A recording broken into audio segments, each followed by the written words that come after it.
Interesting Times with host Timothy Kelly, who interviews today's top alternative and revisionist thinkers. May you live in interesting times.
My guest this evening is James Perloff.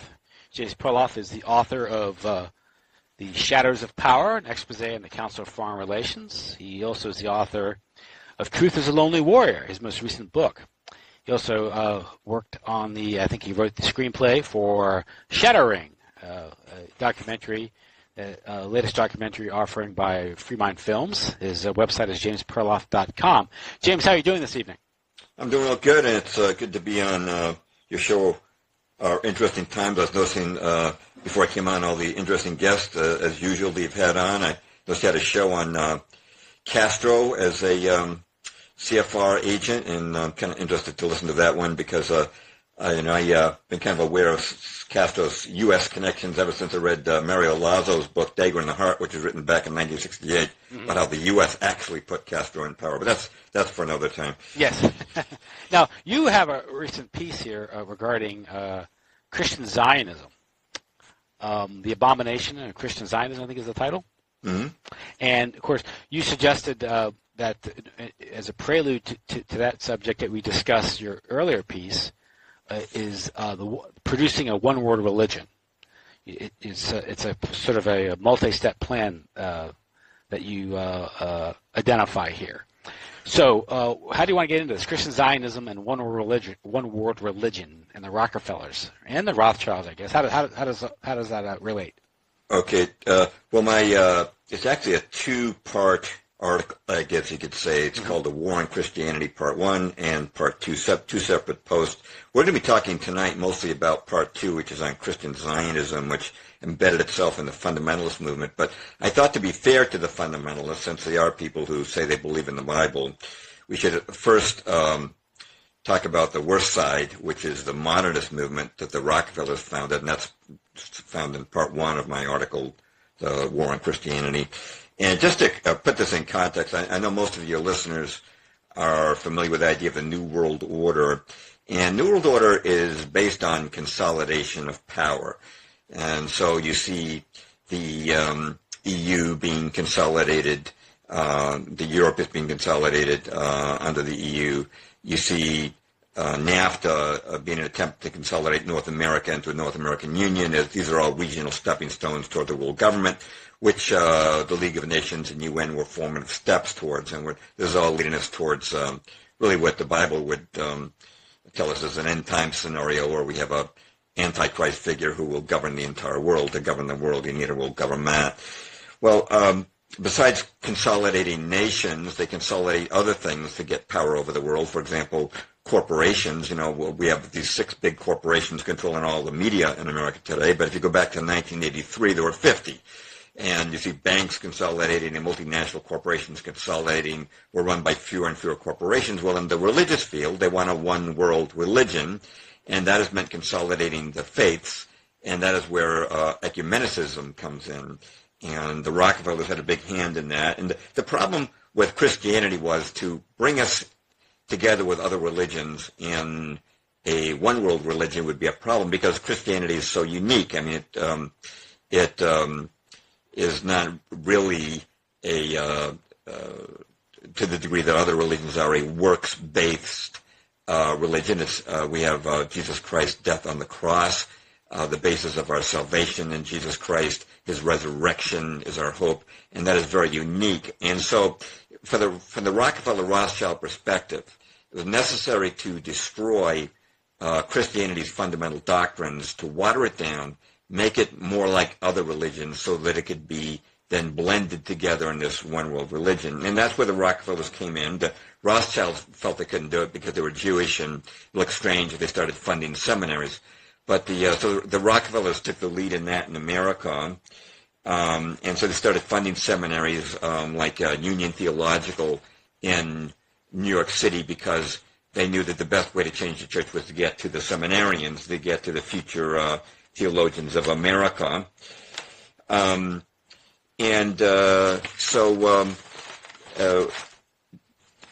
did modernism say? Modernism said this. This is starting about the 1890s, okay? It said that the Bible was not the Word of God.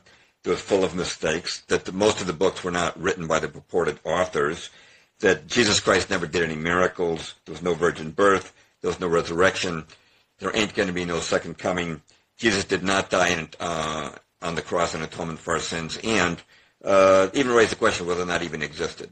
Now, I don't know if you've been to Bible studies, Tim, but, you know, in Bible studies I've gone to, it's typical that people will debate over certain areas of Scripture, like maybe the writings of the Apostle Paul. There might be some area where his advice is open to interpretation, like when he advised Timothy that he could drink wine for his stomach. Some people might say, well, you know, that shows the Bible says it's okay to drink alcohol, and other people would say, no, that was just for his, you know, there's some areas that are debatable.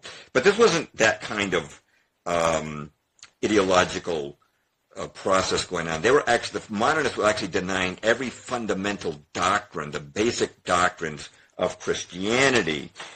And again, this was begun by Charles Augustus Briggs, who was a graduate and professor at Union Theological Seminary. But just to show how the Rockefellers were tied to this directly.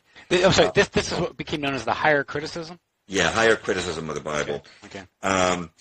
There was a landmark sermon given in 1922 at the First Presbyterian Church of New York by Harry Emerson Fosdick, and he attacked the fundamentals of the Bible. He attacked the Bible being God's Word. He said there was no virgin birth. He said there was no second coming, and he denied that Christ's death on the cross was atonement for sin, and he said that people who held these views were intolerant.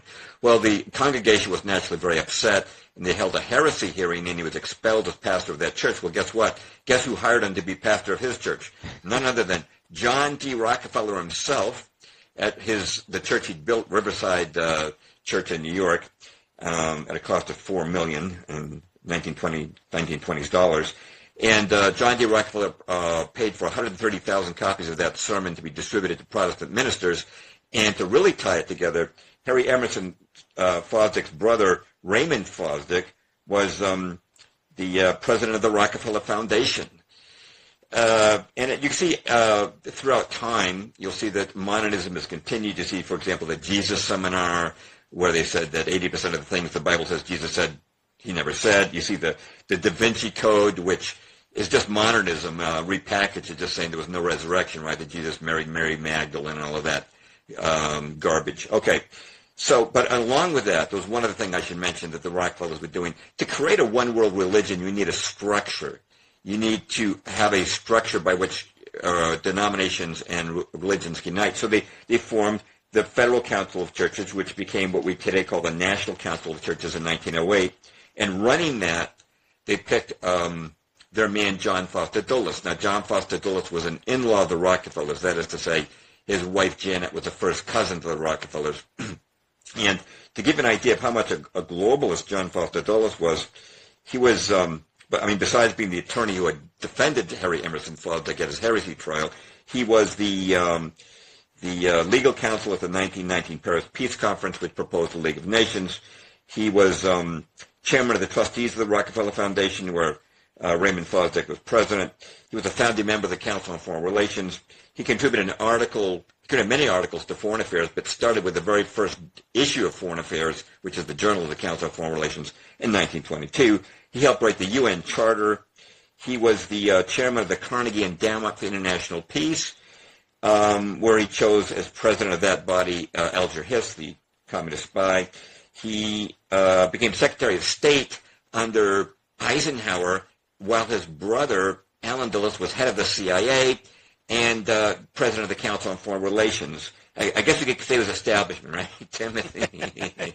But he was big in the World Council of Churches, and in 1948 he traveled to Amsterdam to help found the World Council of Churches because the Rockefellers weren't satisfied to bring the denominations of America together. They wanted all the world's denominations coming together, and that was funded by the Rockefeller and Carnegie Foundations, which Dulles was part of, and the director of research at the Amsterdam conference was John C. Bennett, who was president of Union Theological Seminary, funded by the Rockefellers, and a member of the Council on Foreign Relations. So you see the political and the religious tying together here for one world religion. And just to kind of wrap it up, I'd like to mention that Tony Blair formed after he was prime minister, formed the Tony Blair Faith Foundation. This is a guy who refused to give a 20-minute speech on world hunger because he wouldn't be paid £330,000. That's real Christian, right? Okay. He said on the website, quote, "I launched the Tony Blair Faith Foundation to promote respect, friendship, and understanding between the major faiths. I've always believed that faith should be an essential part of the modern world as globalization pushes us ever closer." And he had a social actions project page on his website that said, quote, "I commit to working together with people of all faiths to fight against disease and poverty," unquote. Apparently he didn't care much about poverty when they wouldn't pay him £330,000. But nonetheless, you see how this has gone. Ecumenicism, driving the world's religions together. Forget what your doctrine says. Well, let's just work all together for a one world religion. The Rockefellers have been behind it. That's the modernist side. That's what I cover in part one. But our real focus tonight is going to be the crime of Christian Zionism, which infiltrated the other side. You know, the people rebelled against modernism, rebelled against these attacks on the major parts of the Christian faith, were called fundamentalists because they said, hey, you know what? We're going to stand by the Bible. We're going to stand by the fundamentals. But what they didn't know was they're being set up because the Rothschilds like to fund both sides of wars, and that included the modernist fundamentalist war, and the fundamentalists were taken in, but that was called the Scofield Reference Bible, and that's going to be a big part of our talk tonight. Mm-hmm. Yeah, and I guess, one thing, interesting point you do make is that the issue of consolidation is they're taking the same approach to economics under the guise of so-called free trade. Right. They're creating World Trade Organization. Yeah. World Trade Organization. One world currency, right? Right. Euro, Amero, one world currency. Yeah. And you also have the move towards political consolidation and destruction of borders and national sovereignty and creation of the World Federalist Society, these outfits. And so, there's no reason to expect that religion, of course, every reason to expect that religion would be involved in this because religion holds such a sway over people's imaginations and thoughts. And obviously an obstacle from a globalist perspective from the New World Order would be the separate religions dividing the peoples.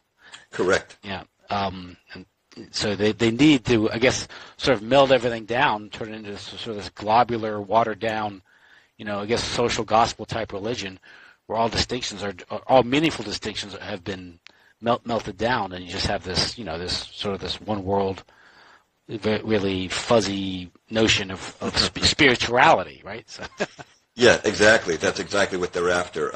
Blur those distinctions, just as you're blurring them between the national boundaries, and then you have once you consolidate, then you can have your Antichrist figure, your global dictator ruling the world. You've got to have the people united in some way for this to occur. But, of course, you divide them first. Yeah. You break them up first, and then once they've been divided and split and confused, then you bring them together. And in the same way that they blamed nationalism or patriotism for the world wars. Right. They'll blame – this is a constant meme that's out there, or you hear people say this all the time, that religion has caused more death. People who killed for religion more than any other idea out there, and it's the religious differences that divide people. We need to do with it. If you just do away with those differences.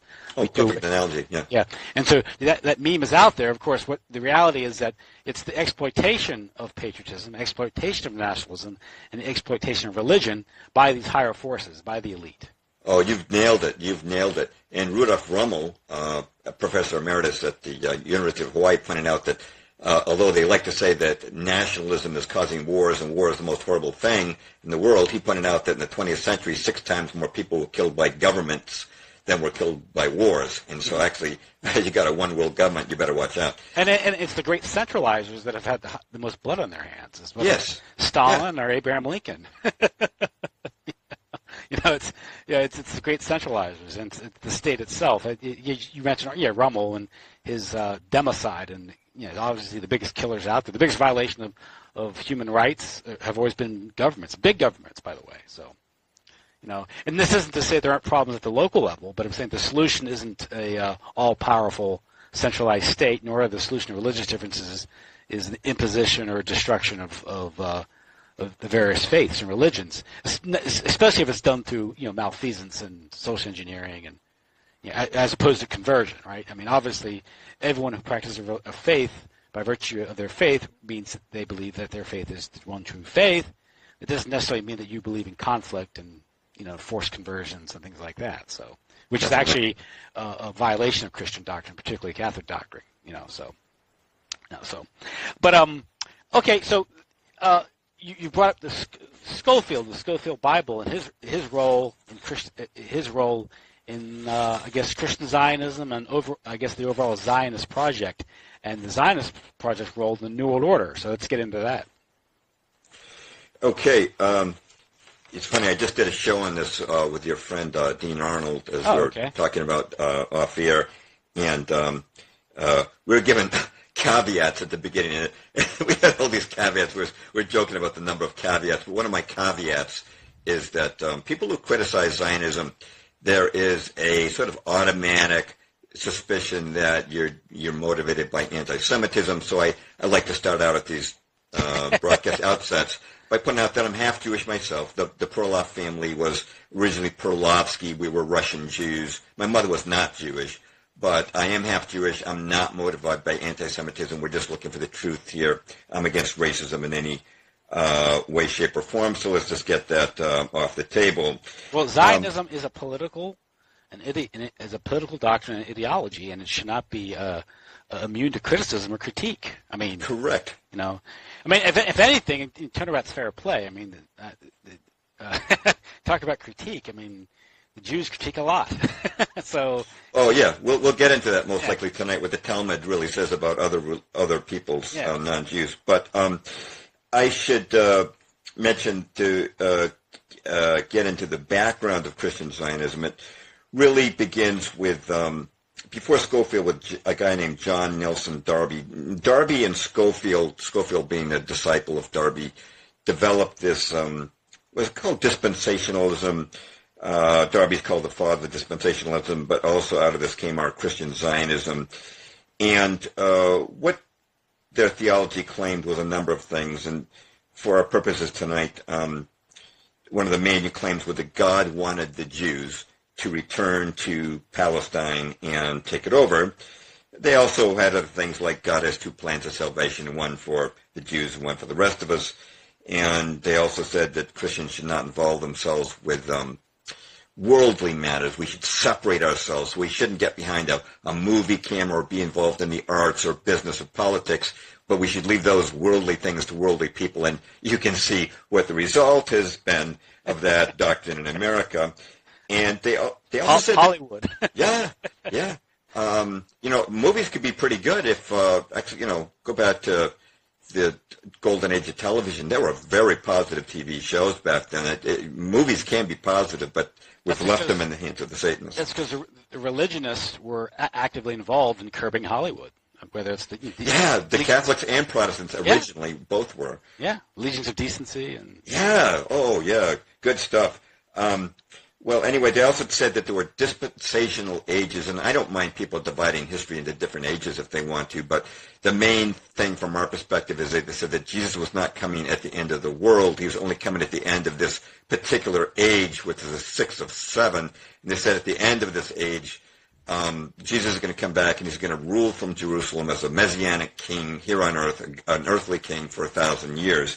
This is also part and parcel of the theology that they taught and is still taught to this day. Now, let's talk about how this fits into the world government scenario. The Bible does talk about the beast governing the world. We need the world government. Every government's got a capital. Our capital in America is in Washington, but the capital of the world government is going to be in Jerusalem. Menachem Begin, the first prime minister of Israel, said as much, and the Rothschilds have always intended that the center of their world government, their police state, would be Jerusalem. And this is why Theodor Herzl began hosting these Zionist congresses in Switzerland in 1897. And this is why you had the Balfour Declaration of 1917, whereby the British government promised the Zionist Federation, this declaration was specifically addressed to Lord Walter Rothschild, that the British would establish a homeland for Jews in Palestine. This is the beginning of modern Israel and the modern Zionist state. And this was in return for bringing America into the First World War on Britain's side. Now, how did that actually play out? How did, I know this was Chaim Weizmann, I think? Chaim Weizmann. Yeah. Well, the official story given the public was that in return for, I think it was Weizmann, developing a gunpowder the British could use. But the real deal behind the scenes, and this is affirmed by the Secretary of the Zionist Congress, Samuel Landman, that the real deal was they would bring Woodrow Wilson and the Americans in. And, of course, our declaration of war was in 1917, the same year as the Balfour Declaration. So that was the deal. That was the trade-off. That was the quid pro quo. Now, was this because Wilson was surrounded by some influential Zionists? Yeah, you might say that.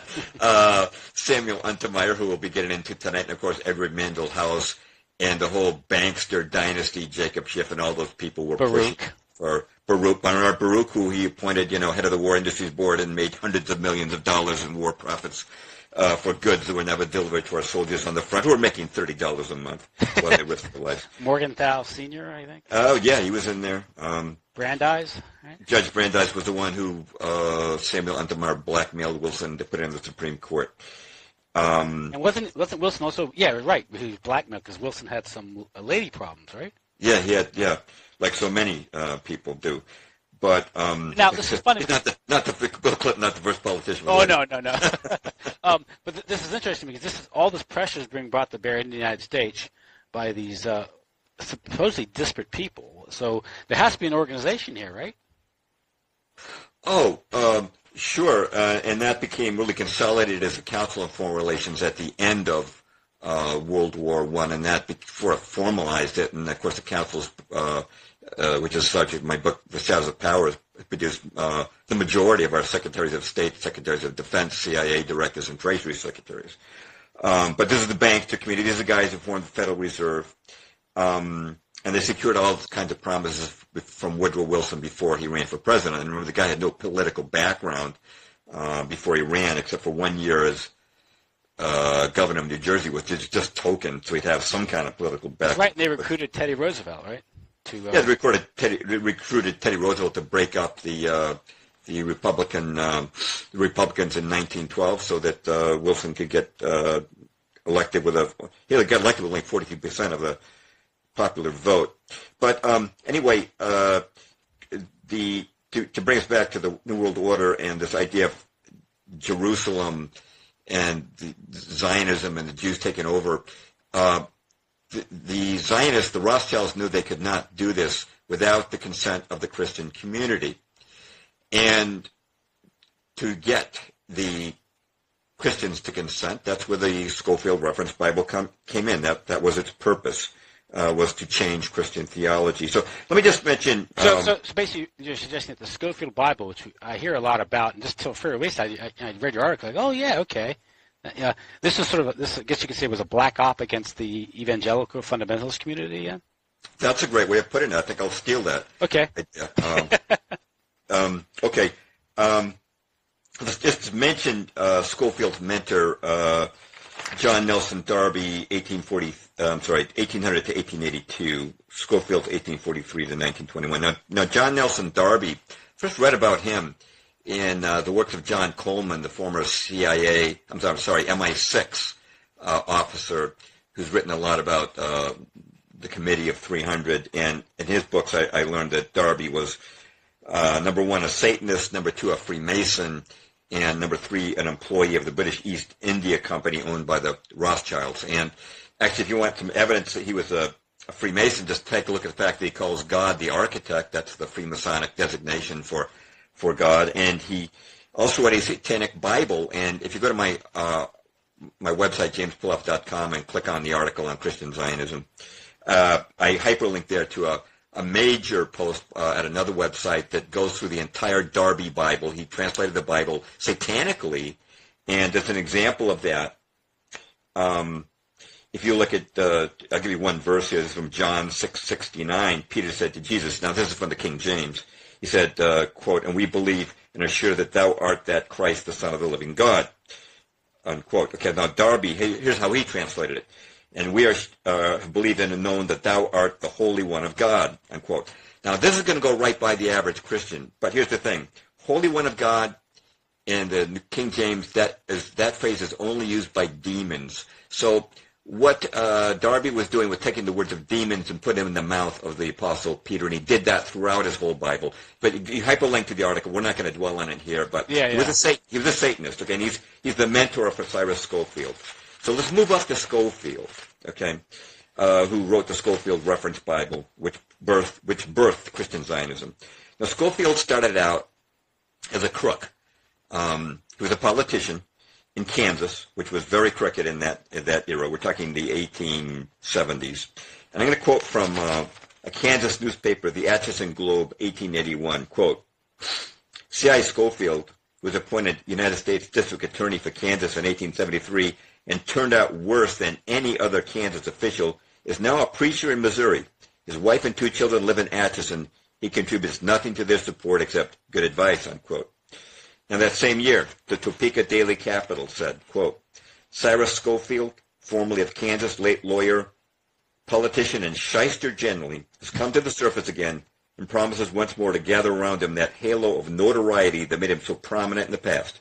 The last personal knowledge that Kansans had of this peer among scalawags was about 4 years ago after a series of forgeries and confidence games. He left the state and a destitute family and took refuge in Canada. For a time he kept undercover, nothing being heard of him until within the past 2 years he turned up in St. Louis. We had a wealthy, widowed sister living who's generally come to the front and squared up Cyrus's little follies and foibles by paying good round sums of money. Within the past year, however, Cyrus committed a series of St. Louis forgeries that could not be settled so easily, and the erratic young gentleman was compelled to linger in the St. Louis jail for 6 months, unquote. Okay, Tim, now, all of a sudden, he's out of jail, and all of a sudden his charges are dropped, and there's an excellent book. If people want to know about Cyrus Scofield, there's a book that I recommend among any other. It's quite long.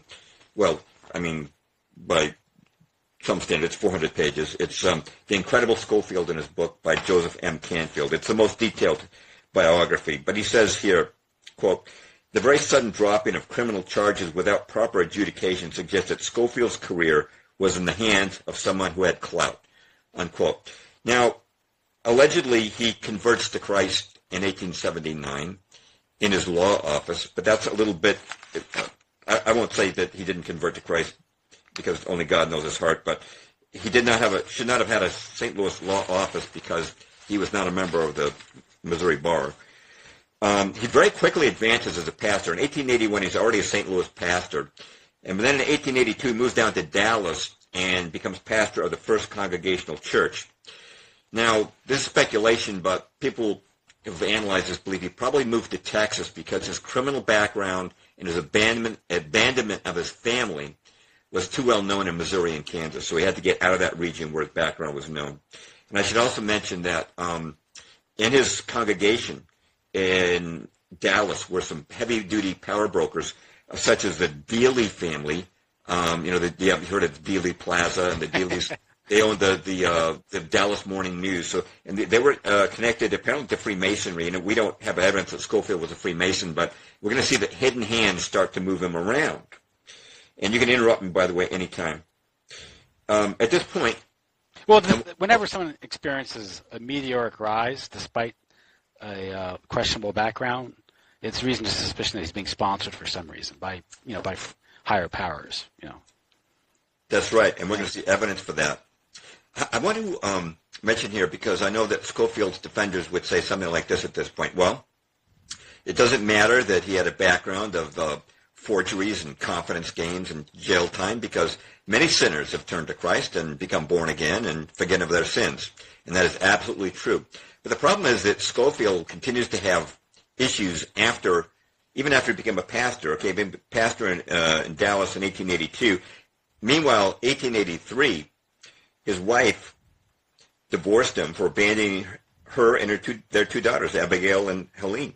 And the court ruled that Scofield was, quote, not a fit person to have custody of the children, unquote. This is a pretty sharp indictment. In fact, here's what the Bible says, 1 Timothy 5:8, quote, but if any provide not for his own, especially for those of his own house, he is denied the faith and is worse than an infidel, unquote. Now, Scofield has abandoned his family. He marries a new wife within 6 months of this divorce. And also, what you expect if somebody's converted, they're going to be truthful. Now, I'll give you a couple of examples of Scofield not being very truthful after he is a pastor. After he became famous, he wrote a biography for an entry for Who's Who in America. And here's how he described his military service, the Confederate Army. Quote, Private Company 8th, 7th Infantry, Tennessee, May 1861 to close of Civil War, served in Army of Northern Virginia under General Lee and awarded Cross of Honor for valor at Battle of Antietam, unquote. Okay, now here's some problems. He was in the Confederate Army in the 7th Tennessee, but he begged out in 1862. He did not serve to the end of the war. He begged out on the grounds that he was Michigan-born, and that was true. As far as serving under General Lee, as Canfield notes, this was only in the same sense that, quote, GIs in World War II were under Eisenhower. I mean, sort of suggesting he was close to Lee, but he's not. But here's the thing. He says he was awarded the Cross of Honor for valor at the Battle of Antietam. What's notable here is that the South did not give out medals and ribbons, and you won't see them usually on pictures of old Confederates, because that was a frill the Confederacy could not afford. The South was very poor. They didn't give out medals. The Cross of Honor was actually a medal that was given by the Daughters of the Confederacy starting in the year 1900 to dishonorably discharged Confederate veterans, and that he was. But it was not a medal for valor in battle. That was not a truthful statement. I should mention he was at the Battle of Antietam, apparently because his regiment was there. And he may have fought valorously, but he's certainly stretching the truth to say he was, decorated for valor there. But here's the thing that really I consider to be discreditable. Starting in 1892, he started to refer to himself as Dr. Scofield, and in the Scofield Reference Bible, it says Reverend C.I. Scofield, D.D., Doctor of Divinity. Okay, so where does this degree come from? In his Who's Who biography, he does not mention where it came from, and he has no educational background. He never went to seminary. He never went to university. People have suggested he could have been given an honorary one, but if that's the case, you'd think he would mention it in Who's Who, where he got it from. You would also think that with such a famous theologian, whatever a seminary or theological institute gave him this degree would come forward and proudly announced it, but nobody did. Also, dispensationalism, his views were very unorthodox in 1892, so it's very unlikely that any standardized, accredited school would have given him an honorary doctorate in that year. So there's no evidence that he actually had a doctorate, and so again, his credibility is cast in doubt. But by the way, I should mention, why did he need this doctorate? Well, to put out this Scofield Reference Bible, it had to appear that it was the work of a scholar. But he was uneducated, and he had no formal education in Greek, Aramaic, or Hebrew, the ancient languages that the scriptures were written in. But they had to make it look that way. They had to make it look like this was the work of a scholar. So is he a straw man, like a put up for it, a name, and do you think other people actually produce the actual text? I think that as a pastor, he obviously preached sermons, and he actually preached for the same pulpit in St. Louis where Darby had spoken, and I'm sure he had some schooling. No doubt he had some schooling in theology, no doubt about it. He would have borrowed from Darby. Mm-hmm. But I do believe that, and because he produced his Bible so fast that he must have had some help. But we're about to transition to that. Let's mention his connections now. 1901, he moves up to, he moved to New England a little prior to this, 1896. But in 1901, he became a member of the Lotos Club. This is particularly suspect because the Lotos Club was a hangout. It was an exclusive club for the financial elite and the literary elite. Now, the members included people like Mark Twain, Arthur Hayes Sulzberger, who owned the New York Times, Margaret Mead, the advocate of sexual liberation, Andrew Carnegie, who was an atheist, as well as being, a multimillionaire and head of started the Carnegie Foundation. This is the last place you would ever find a fundamentalist preacher. This is the type of place they would laugh at a fundamentalist preacher, and the membership dues were equal to 1/5 of his salary as a preacher. Yet he was a member till his death in 1921, so for 20 years he's a member. And you have to start to wonder. And it turns out that his membership in the club was approved by the head of the literary committee, who was Samuel Untermeyer, who we already mentioned once tonight. Now, Untermeyer it's probably reasonable to say, the number one Zionist in America in the 20th century. So let's just back that up. He was the president of Keren Hayesod, which was the chief fundraiser for Zionism in Israel. He played a big role in drafting the Federal Reserve Act. He was an attorney. We already mentioned he blackmailed Woodrow Wilson to accept Louis Brandeis into the Supreme Court. And he also was the prime mover of the Jewish declaration of war on Germany in 1933.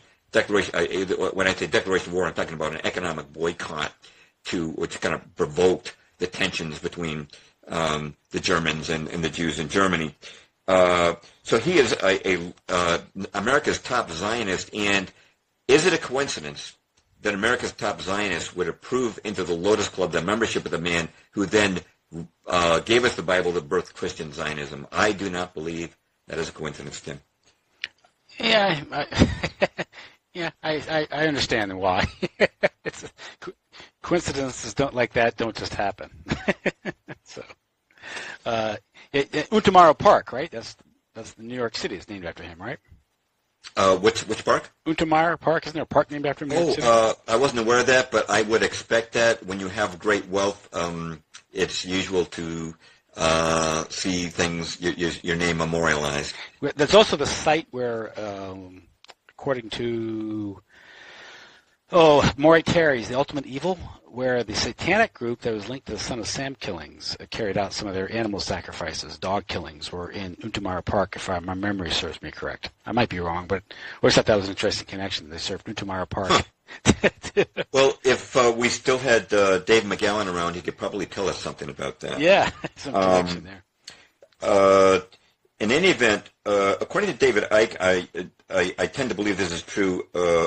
Untermeyer introduced Scofield to Zionist bankers, including Jacob Schiff and Bernard Baruch. I tend to believe it because they were friends or friendly with Untermeyer, and all of a sudden Scofield was able to had the money for international trips, which that was very expensive back then, to take ocean voyages. Yeah. And all of a sudden he's got all this money and all this time on his hands to write this Bible.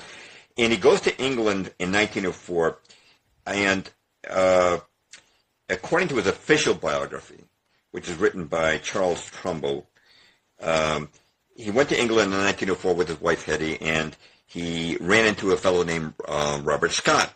As luck would have it,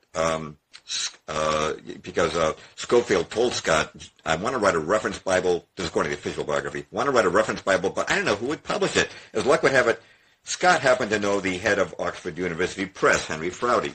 So now I'm going to quote this official biography of Scofield. Quote, Mr. Froude was interested.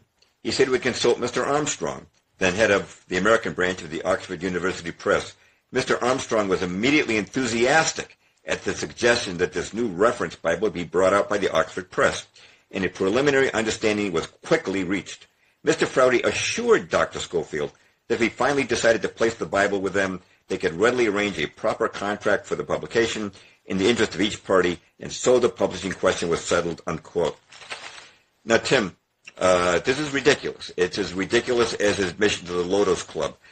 Oxford University Press, no major press, agrees to publish something sight unseen unless the author is a proven winner. You know, if you're Stephen King and you go to a major publishing house, sure, they will agree to publish your book because they know you're a million seller, you're money in the bank. But Scofield has never written a book before. With one exception, he's written something called Rightly Dividing the Word of Truth, but that was actually self-described as a pamphlet. He was not a best-selling author. They had not seen the manuscript. Nobody makes this kind of assurance of publication unless there's an arrangement in it. Some of the biographers point out that Oxford University Press was owned by Zionist Jews. They were not a Bible publisher. That was not their thing. They published Fabian socialist works and scholarly works and literary works. They were not a Bible publisher. Why this sudden enthusiasm for a Bible? It makes no sense. But I'll halt here for a minute because I don't want to, dominate the conversation. But I'm going to bring up Catholicism next, which may interest you. Well, I mean, yeah, this serendipity that he enjoys in his career, just bumping into influential people. They all seem anxious to sponsor him. And it's another indication that there are hidden hands. Ever since he got out of the St. Louis jail, it seems there are hidden hands that made some kind of an arrangement for him. Nobody gets, I mean, did they like identify some sort of talent in him to evangelize, to promote, kind of a salesman, showman? I don't think he particularly possessed that. I mean, he was known as a pastor. Yeah. And every pastor has to have a certain amount of rapport in order to relate to a congregation. But he was not somebody he attended Dwight L. Moody's evangelical crusades, but I don't recall that he was a tent crusader or something like that, that he would attract the attention of or approval of a publishing house. But let's mention where the Catholics come in.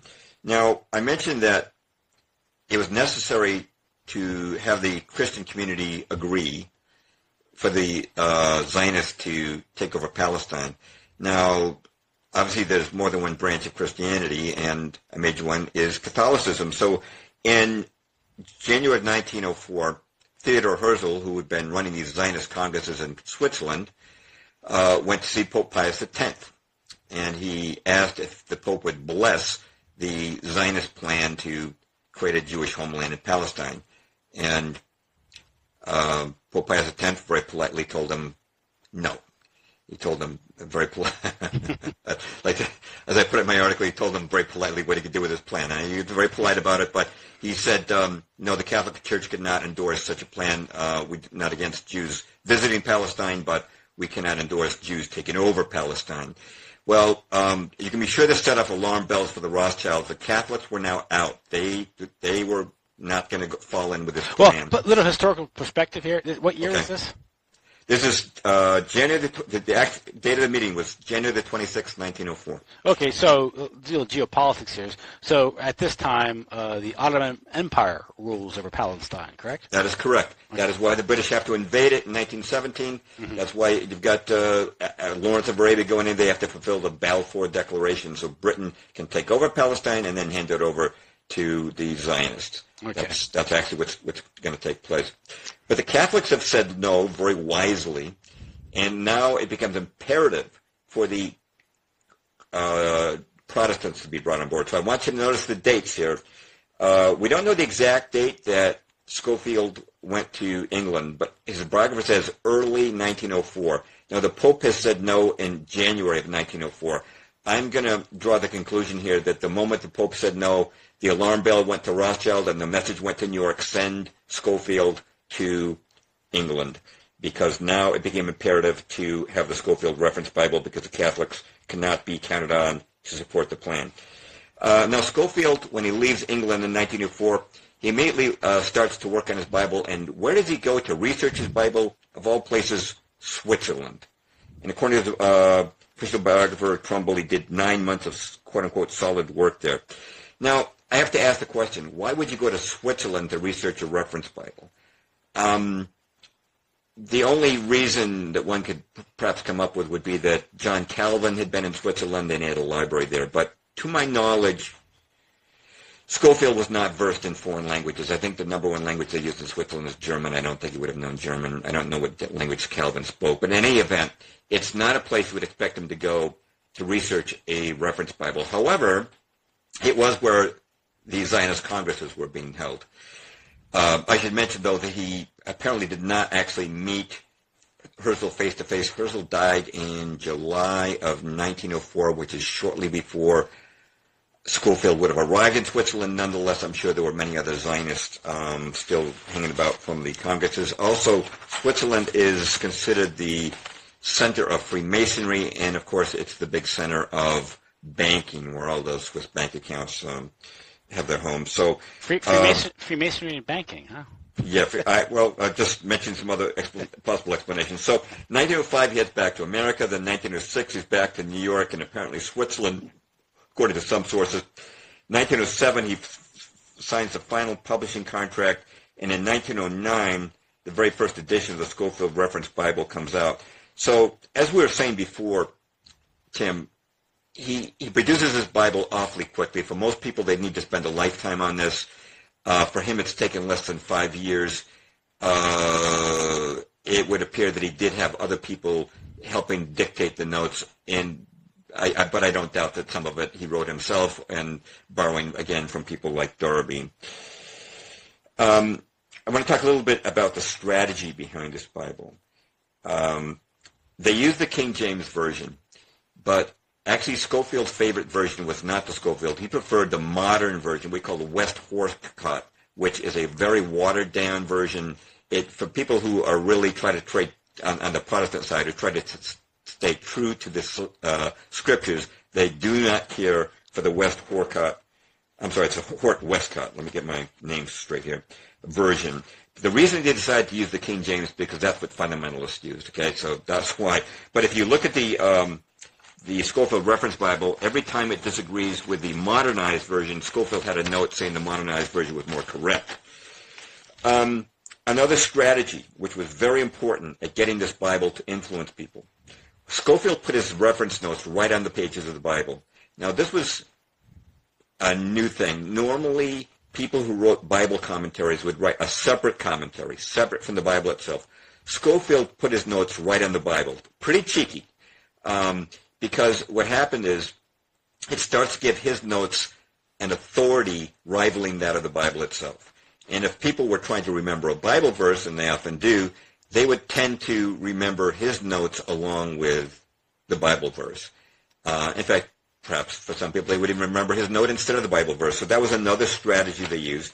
Another strategy was that they produced it beautifully. I mean, it was a beautiful Bible, beautifully typeset, cloth and leather editions, and Oxford University Press. The reason they wanted Oxford University Press to bring this out was because they had offices on both sides of the Atlantic, and they could hyper-market it, hyper-produce it, and actually, you know what, you can't find the 1909 edition today unless you want to pay a lot of money. It's very rare. The big edition was the 1917 edition. The revised 1917 version is what people read today. It was what sold millions of copies, and I want to draw our connections again here. 1917 is the big year of publication. 1917 is the year of the Balfour Declaration. So now, in the minds of your Protestant Christian, what's happening? Scofield is saying God has ordained that the Jews must return to Palestine. Oh, well, England has just promised the Jews they'll have a homeland in Palestine the very same year. To the unsuspecting Christian, it would appear that Scofield's Bible was showing things prophetically happen right before their eyes. And God's will is being played out. Yes, God's will is happening, and Scofield's Bible is on the money because it shows the events that are happening in the world are actually being are taking place as we see. But behind the scenes, the Zionists are making sure that the Bible is published and disseminated and promoted, and they're also working behind the scenes to secure, Britain's recognition, support for the Jewish homeland in Palestine. At the same time, they're also working successfully to bring America into the war. That's right. All these things are happening simultaneously. It's a clever plan. It's not a miracle. No, it's not a miracle. It is actually satanic, yeah. But it is designed to trick Christians into thinking that it's miraculous and it's God's hand moving these events. And of course, some people would say, well, God's hand is even moving as evil takes place. But the point being that this is not the will of God being fulfilled. This is a satanic endeavor. Let's talk a little bit how Scofield changed the Bible. Not actually changing the words, but its interpretation in order to accommodate Zionism. And to me, Tim, it's almost as if the Rothschilds sat down with Scofield and said in Switzerland, this is what we want you to have the Bible say. Okay, so we go back to the book of Genesis. I hope we won't be boring our secular listeners, but it is important because without this, there wouldn't have been a 9/11. Okay, all right. Just if we connect the dots. Okay, in Genesis 12, God had made a promise to Abram, who became known as Abraham, and he was the ancestor of the Arabs as well as the Hebrews. And here's what it says in the Bible, Genesis 12, 1-3. It says, "Now the Lord had said unto Abram, Get thee out of thy country and from thy kindred and from thy father's house unto a land I will show thee. And I will make of thee a great nation, and I will bless thee, and make thy name great. And thou shalt be a blessing, and I will bless them that bless thee, and curse them that curse thee." Okay, so here's what Scofield did. Now, the thee is singular here. He's saying, I will bless them that bless thee, and curse them that curse thee. It's singular. It means Abraham, okay? But Scofield made thee plural and applied it to the modern Jew. Here's what he wrote in the Scofield Reference Bible, quote, "And curse him that curseth thee, wonderfully fulfilled in the history of the dispersion. It has invariably fared ill with the people who have persecuted the Jew, well with those who have protected him. The future will still more remarkably prove this principle," unquote. As I'm reading this, Tim, I'm thinking, the future will prove this more. How do you know the future is going to prove this? Unless the Zionists are telling you what to write here, how do you know that what's about to happen? Okay. Now, I should mention that Scofield did not copyright the Bible. It was copyrighted by Oxford University Press, and that gave them the license to change it whenever they wanted. So they came out with a revised edition in 1967, which just happens to be the year of the Six-Day War when the Zionists seized East Jerusalem. Okay, now they started adding things to Scofield's word. They added this phrase, quote, "For a nation to commit the sin of anti-Semitism brings inevitable judgment," unquote. Benjamin Netanyahu couldn't have said it better. But and the Bible doesn't mention the sin of anti-Semitism. Okay. All right. Now, then you've got the idea of the greater Israel. All right. Now, in Genesis 15:18, God described the land he was giving to Abraham. He said, quote, "In the same day the Lord made a covenant with Abraham, saying, Unto thy seed have I given this land from the river of Egypt unto the great river, the river Euphrates," unquote. Okay. And now, what Theodor Herzl and his colleagues mapped out at the Swiss Zionist congresses was that they were going to move into Israel, into Palestine, create Israel, and create greater Israel, as noted there. And, you can find plenty of online references that show that greater Israel is demarked by these boundaries. And if you look at the flag of Israel, and I held this flag up for me interview with Dean Arnold, the flag of Israel has a blue stripe on top and a blue stripe on the bottom, and those are the Euphrates and the Nile rivers. And it's interesting that in the middle you've got what they call the Star of David. I'm sorry we don't have a graphics to show, but the Star of David, which has no basis in the Bible, but is a symbol of modern Israel, has 6 points, 6 triangles, and in the middle a 6-sided hexagon, which does give you 666. Now, as I said to Dean, I'm not saying that this means that that's what the Bible meant by 666, but it's interesting that you have this triple-sixed symbol between the two rivers on the flag of Israel. Now, another thing that Scofield did was he made the promise of this land unconditional. Here's what Scofield wrote in his reference Bible. He said, quote, "For Abraham and his descendants, it is evident that the Abrahamic covenant made a great change. They became distinctly the heirs of promise. That covenant is wholly gracious and unconditional. The descendants of Abraham had but to abide in their own land to inherit every blessing," unquote.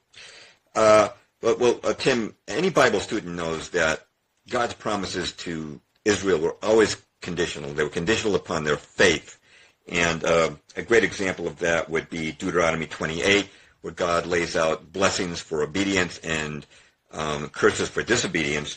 But in my article, online article, Christian Zionism, I make the point, and I have to thank, there's an author named David Lansdene. He's not well known, but he's written a Bible called Christian Zionism in the Scofield Reference Bible. I got a lot of insights from that guy. I have him referenced at my recommended reading at the end of the article. But in any event, he noted that God didn't even allow the Israelites to enter the Promised Land under Moses because of their lack of faith. And so if modern Christian Zionists think that God has brought the Zionists back because they're so faithful, I have a picture there of Tel Aviv's gay parade with men smooching. And Tel Aviv, the capital of Israel, has been voted by gays the most gay-friendly city in the world. I've got an embedded clip of Israeli television mocking the crucifixion of Christ. They've had many atheists leading their government.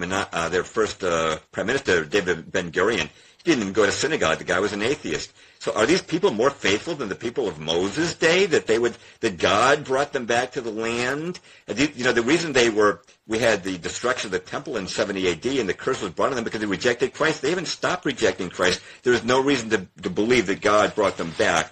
But that is what the Christian Zionists... What are all the Jewish gangsters that played a big part in the foundation of Israel with the illegal arms shipments and gun running and espionage? With Meyer Lansky and... I have to tell you that I know for a fact there are no Jewish gangsters. They're all Italian. I know that because I grew up watching The Untouchables. Elliot Ness, I know from watching that show that there are no Jewish gangsters. They're all Italian. Al Capone, Frank Nitti. All the gangsters in America have always been Italian. A few Irish. Hollywood told me that, and so I know that that's true. And again, to get, by the way, just to give you an idea of what John the Baptist thought of the unconditional heritage, here's what he said to the Pharisees in Matthew 3:9. He said, quote, "And do not think you can say to yourselves, we have Abraham as our father. I tell you that out of these stones God can raise up children for Abraham." Okay, that's what the Bible's actually saying. But Scofield... there was the ethnic pride that played a big part in the persecution of Jesus Christ, I guess, because Jesus came to redeem all mankind, and when yes. the Sanhedrin did not like that. No, they wanted it to be for them only. Yeah. Scofield, another trick that he played is he wanted to make it appear that the Bible prophesied this return of the Jews in order to validate the Balfour Declaration and the coming state of Israel. And so here's what he said in the Scofield Reference Bible. He said, quote, "The gift of the land is modified by prophecies of 3 dispossessions and restorations. 2 dispossessions and restorations have been accomplished. Israel is now in the 3rd dispersion, from which she will be restored to at the return of the Lord." Unquote. Now, of course, he was envisioning that Jesus Christ was going to come back, but he's saying there's going to be a 3rd restoration. Now, in point of fact, if you look, there were 2 restorations. There was they came back under Moses after wandering in the wilderness. That was the first restoration, and the second restoration was under Nehemiah and Ezra. They came back from captivity and they rebuilt the city. Now, those are the restorations the Bible talks about. There is no prophecy of a 3rd restoration. But what Scofield did, he would go back to like the book of Isaiah, and where Isaiah was prophesying the return under Nehemiah, he would apply that to modern times. And if people weren't, up on their Bible, they would think that he was right. And again, you've got millions of copies of this book being distributed. Dean Arnold was telling me that he said that it used to be that in every small Bible church, country church, you'd find a copy of the Scofield Reference Bible in the pews. And he was asking me, did they underwrite the cost of this thing and make it cheap so people could have it? I don't know the answer to that. I'm sure I could find it out. But they made sure that millions of copies of this Bible were distributed. So people who were just looking for a Bible, unwittingly, they would get a Scofield Reference Bible, and they would be indoctrinated in this Zionist agenda. And then this, of course, the idea was to get Christians to support this return of the Jews to Palestine. Mm-hmm. And I'm going to give you one more aspect of this. One of the aspects of dispensationalism, one of its teachings, is that if a prophecy was not fulfilled in the Bible, then it awaits future fulfillment, and that's not unreasonable. But Scofield really pulled a fast one, and he, in regard to the book of Joshua. In the book of Joshua, the Israelites had come up to after the wander in the wilderness and had taken the land of Canaan. They'd driven out the Canaanites or killed them. And here's what Scofield wrote about that. He said, quote, "It is important to see that the nation has never as yet taken the land under the unconditional Abrahamic covenant, nor has it ever possessed the whole land," unquote. So what he's saying is, they failed under Joshua. They didn't kill everybody. They didn't get every piece of land. And so therefore, the book of Joshua is still an active prophecy, and the Jews must return, and under the terms of under the commandment of the book of Joshua, they must return and drive out who's ever there, to get the land back. Now here's the thing.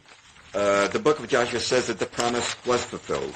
And again, I owe David Lance Dean to make the credit for making these observations, but here's what it says in Joshua 21, 43 to 45. It says, quote, "So the Lord gave Israel all the land he had sworn to give their ancestors, and they took possession of it and settled there. Not one of the Lord's good promises to Israel failed. Every one was fulfilled." Okay? And again, if you're talking about greater Israel, the land from the Nile to the Euphrates, here's what it says in Kings 4:21 about the reign of Solomon. It says, quote, "And Solomon ruled over all the kingdoms from the Euphrates River to the land of the Philistines as far as the border of Egypt. These countries brought tribute and were Solomon's subjects all his life," unquote. So they did rule from the Euphrates to the Nile, and God did say he fulfilled the promise that he gave to the Israelites in the book of Joshua. So these things don't await future fulfillment, and the Zionists did not have to come back under some sort of fulfillment of prophecy to retake the land of Zion. Now, here, what you have here with the Scofield Reference Bible is an attempt to, I guess, add theological weight to the, I guess you could say, to the carnal or earthly ambitions of the Zionists. Meaning, basically, what they're saying is this is God's will, and they cannot do this overtly because they represent such a small population on the earth. So they need to more or less buffalo or fool a large segment of the Christian community to accept this. At the same time, the Zionists are working behind the scenes to bring about certain conflicts or geopolitical events that would facilitate this process, namely the First World War and the Second World War, right? And that isn't to say that they were the only cause of these conflicts. It looks like they, at the very least, they opportunistically took these events to see their plan fulfilled. That's right, and you're quite correct. The Jewish population being a small portion of the world's population, they definitely needed Christian support, and as you can imagine, had the Pope ordained it, then the Catholic community would have been on board at that point. But for the Christians, since they don't have a Pope, it was necessary to try to mass produce a Bible that would convince the Protestants at large that the Bible itself and God himself had ordained this Zionist takeover of Palestine. Mm-hmm.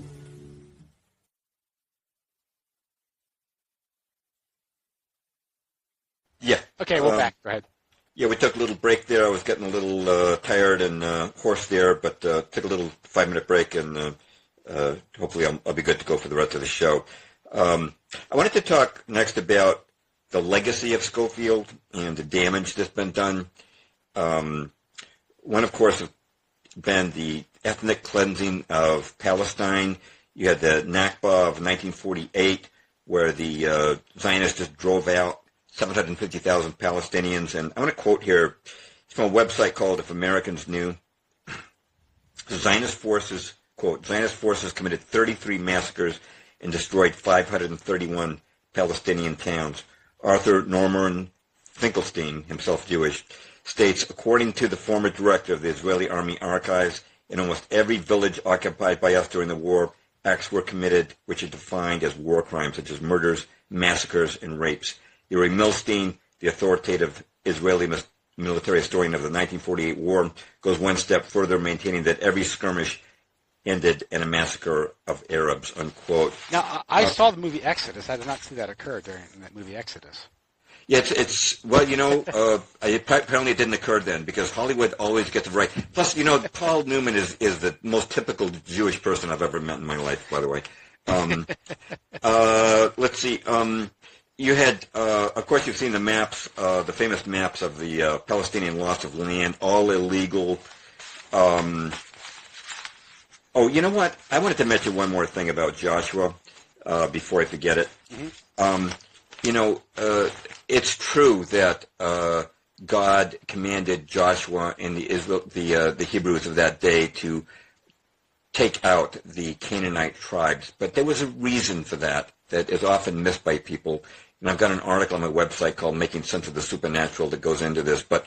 The Canaanites, you recall, were giants. That's why they didn't want to go in. They were afraid because they were giants. They were transhumanized. And if you really study your Genesis, and if you're willing to go a little outside to the book of Enoch, you will find that giants were the result of a union between angels and humans. They were satanic beings. We won't go into all of that today because it's a total side subject. But wasn't Goliath a Canaanite? He was a Canaanite. He was a giant. And there's been evidence all around the world that's been suppressed of skeletal evidence of the remains of these giants. But you might recall that God wiped out the earth with a flood just because of they were experimenting with species, and the union between angels and man had created this race of giants. The world was becoming it was being geoengineered, as we're starting to do today. Nothing changes under the sun. Yeah, the Canaanites were giants. They were Satanists. They threw their children into the fire and sacrificed to Satan, and God wanted them taken out. They are not the same as the Palestinians, and this is where modern Christian Zionists get confused about the book of Joshua and think that it applies to today. 40% of the people who were driven out by the Zionists in 1948 were actually professing Christians, and there are many among the Palestinians today. They are not giants, they are not transhumanized, and they're not worshippers of Satan. Please, let's get past the book of Joshua. We are not under it. But one of the legacies has been the butchering of the Palestinians who have live without rights in Palestine today, have had their property and their lives taken away. Another legacy of the Scofield Reference Bible, we mentioned 9/11, has been false flag terrorism. I mean, you go back to the King David Hotel bombing of 1946, the 1954 Lavon affair, where the Israelites of today plan to blow up American facilities in Egypt and blame it on the Egyptians. You got the 1967 attack on the USS Liberty, where they killed and wounded about 200 Americans, intending to sink the ship and blame it on the Egyptians during the Six-Day War. You've got the 1986 bombing of Libya, which was a Mossad trick. That is all described by former Mossad officer Victor Ostrovsky in his book, By Way of Deception. It was not the Libyans that blew up the disc attack that caused Reagan to bomb Libya.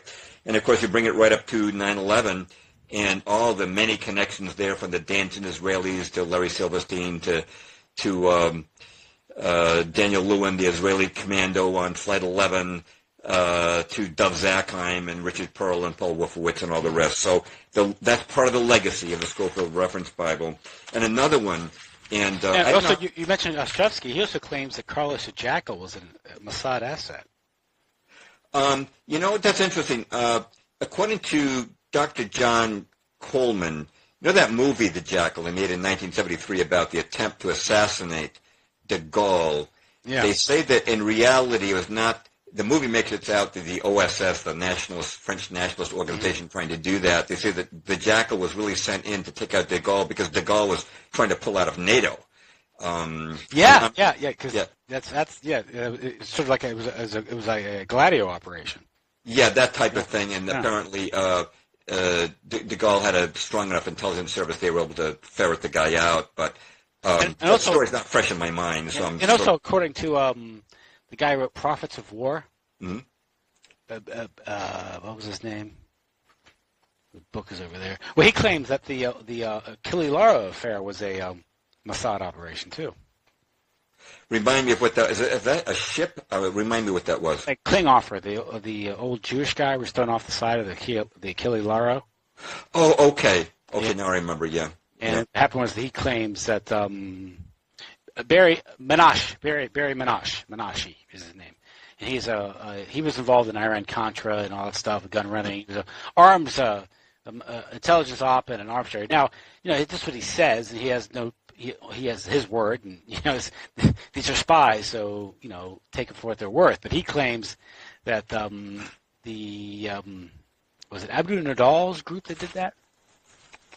They were hired by these Mossad agents posing as some dons, some Sicilian dons who passed money on them and told them to do something awful. Pretty much, and the idea, of course, you could see how it worked out because it was horrible press for the Palestinians and great press for Israel. And of course, collateral damage was David Klinghoffer, who was murdered. I get the impression, Tim, that the Mossad must have some secret museum where they, they celebrate and all these things and have, reproductions of them that people can view and take pride in. I don't know. That I'm just making that up. I don't know that, but every time I look, it seems that they've been behind another operation that I didn't know they were about. That's the first time I heard. Yeah, they were behind. According to those authors, Ostrowski and also Ben Menashe, who wrote Prophets of War. That it's in there. He said, it was a. And if you look at it from an intelligence angle, it makes a whole lot of sense. It did help the Israelis. It's a great piece, doesn't it? For the Israelis.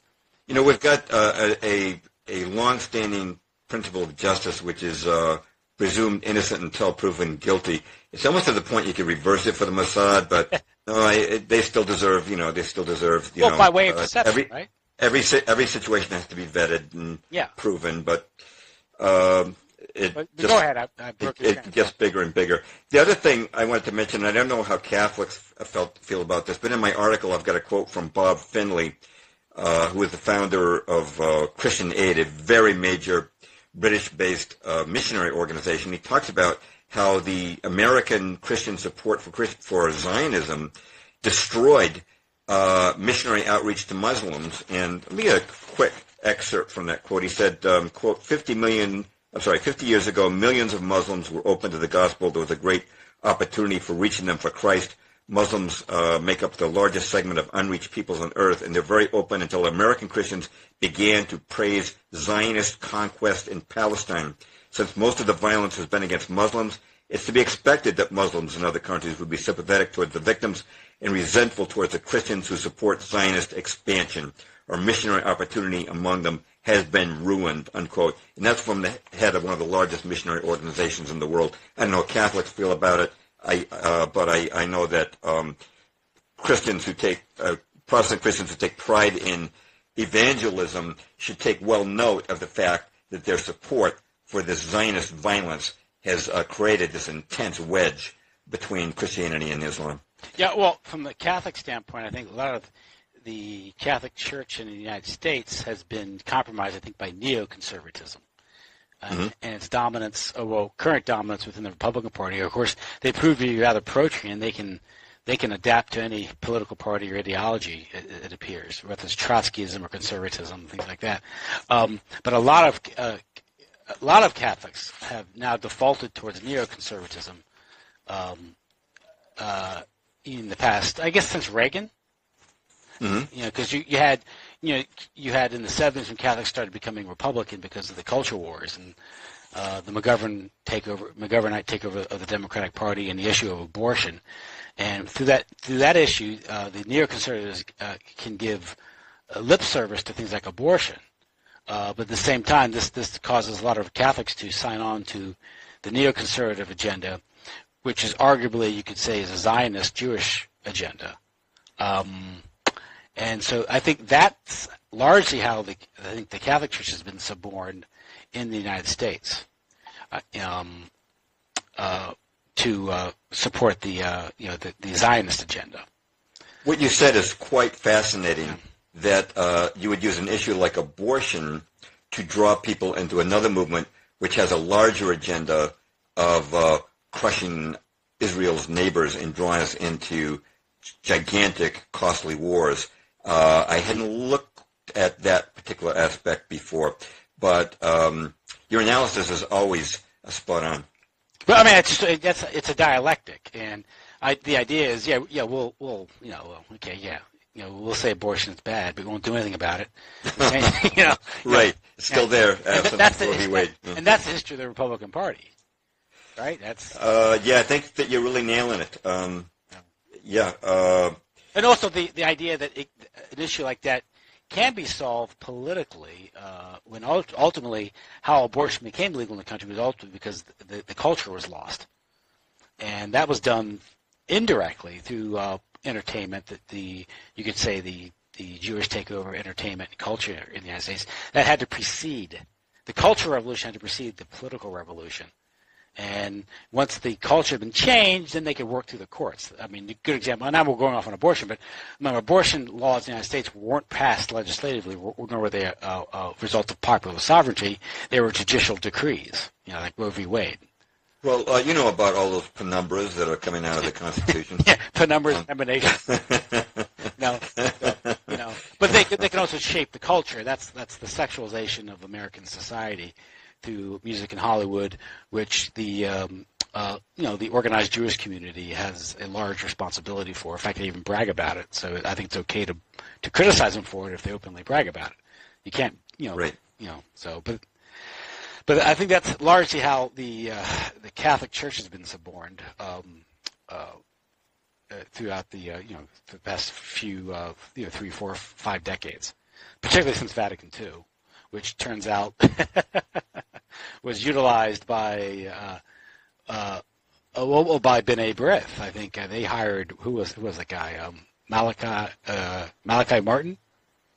I think was he had some ties to the Jewish community, and there's also John Courtney Murray, who was an agent for the Rockefellers. We have to have more discussions of this. Actually, when I was talking about modernism, you'll have to pardon me. I meant to acknowledge that Catholicism has had its own parallels, and I imagine that when we talk about modernism, Vatican II would probably be at, or if nearer, but probably at the top of the list of the modernist developments in recent years. There's a lot of controversy with Vatican II because, the controversy within the Catholic Church of Vatican II is why the document is sound, how it was interpreted was the problem, and it was the Rockefellers through John Courtney Murray who controlled how it was interpreted, so the effect was just the same. Huh. Well, I should have consulted you before I wrote my part 1 on the war on Christianity, but there's always room for more parts. Oh yeah. Well, it's multi-layered, and it really is. And with the Catholic Church, you had the issue of Americanism, which the idea was the American establishment, particularly the CIA. Of course, this involves the Council of Foreign Relations, the Rockefellers. Henry Luce Empire, which goes back to Skull and Bones, how they were. There's a book by David Wemhoff about the John Courtney Murray and the Catholic Church. It's like a 1,000-page book about this. And he wrote a long article for Culture Wars about it too, how the church was targeted because the church was so, well, has a global presence. Right. This is a part of the Cold War project, and the Catholic Church was more or less frightened chased into the arms of the CIA because of the Cold War, and so the Catholic Church making a lot of bad, you could say, political decisions throughout the Cold War, and letting itself be corrupted during the Cold War by the CIA, which you could argue is an agent for the Rockefeller Rothschilds. So it all goes back to the original article that you're writing about modernism. This is all related. Absolutely. I find that your two pieces so fascinating because it complements these other articles and books I've read about this. Yes, we're fleshing in a very large picture, and we don't have all the pieces of the puzzle, but we've got a pretty fair number of them at this point, at least to start making sense of it. Mm-hmm. So, and I certainly think, by the way, that the Cultural Revolution of the 60s, that the Vietnam War was deliberately dragged out to bring about the Roe v. Wade era and all that went on. A lot of my fellow truthers don't understand that. They think that the revolution of the 60s was just like the truth movement of today. But I tell you, I was a hippie back then. I never once heard anybody call us a truth movement. It was about drugs, sex, and rock and roll for most of them. Well, that's how you debase and degrade the culture. Yeah. And you do that through trauma. At least one way you do it through trauma. And, of course, the war did that, divided the generations and it creates the trauma. It also it became a facility for introducing drugs into the country, particularly heroin streaming in from Southeast Asia, which these wars all tend to do. Just like World War II did that, too, with the French Connection. We should, I just, I learned something from you almost every sentence you speak. We should probably do a show on Vietnam, but we should continue on with Christian Zionism so we don't drag our audience on too long. I wanted to mention that one reason why, a couple of reasons why Christians buy into this stuff. One is the myth of the Jews being the chosen people, but they often overlook this verse, Galatians 3:28-29. Quote, there is neither Jew nor Greek, there is neither bond nor free, there is neither male nor female, for you are all one in Christ Jesus. And if you belong to Christ, then you are Abraham's seed and heirs according to the promise. This is the issue of supersessionism? Yes, if it means superseding the Jews. But the new covenant supersedes the old covenant.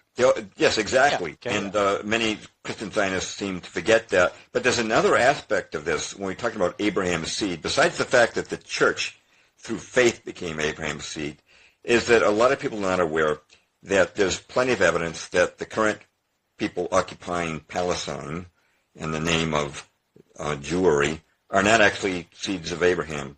I mean, just genetically speaking. But I know you know this. You've probably seen it a gazillion times. But they may be Khazarians. And, of course, Arthur Koestler, the Pulitzer Prize-winning Jewish writer, wrote a book back in 1976 called The 13th Tribe. And he gave a great deal of historical evidence that the modern Ashkenazi Jew, and Ashkenazis are the major strain of Jews today, are actually descended from Khazaria and not from Abraham. The kingdom of Khazaria converted to Judaism as a state religion in, I believe it was the 8th century. And that's documented even on Wikipedia. And there's also DNA evidence, and that's discussed by Tex Mars in his book, DNA Evidence in the Jewish Bloodline. And in my book, Truth of the Lonely Warrior, I do quote the New York Times, where they substantiate DNA evidence linking modern Jews, at least some of them, to Khazaria rather than ancient Palestine. So what the meaning of that is that even if the Scofield was right about Abraham's seed having some sort of unconditional claim on this land, if they're not Abraham's seed genetically, then they still don't have it. But another thing, too, has been within Christians, I often hear the phrase Judeo-Christianity, and there is this idea amongst Christians that we live in Judeo-Christian harmony with the rabbis and the Jewish people. And I have to say that this is one of our caveats. that I didn't give at the beginning. We are not criticizing all Jews. My father was Jewish. He was completely Americanized. He never went to synagogue. I didn't even know he was Jewish until I was over 20 because he didn't like to talk about it. And all his friends were American, and his biggest concern in life was not Israel. His biggest concern was whether or not the Red Sox would win the pennant. And there are plenty of Jews just like that. They don't care a fig about Jerusalem. But amongst other Jews, there are organized Jews, Talmudic Jews, Kabbalistic Jews, Kabbalah being Jewish mysticism, that are very racist and very tribalistic. And these are the Zionists. And these are the powerful ones.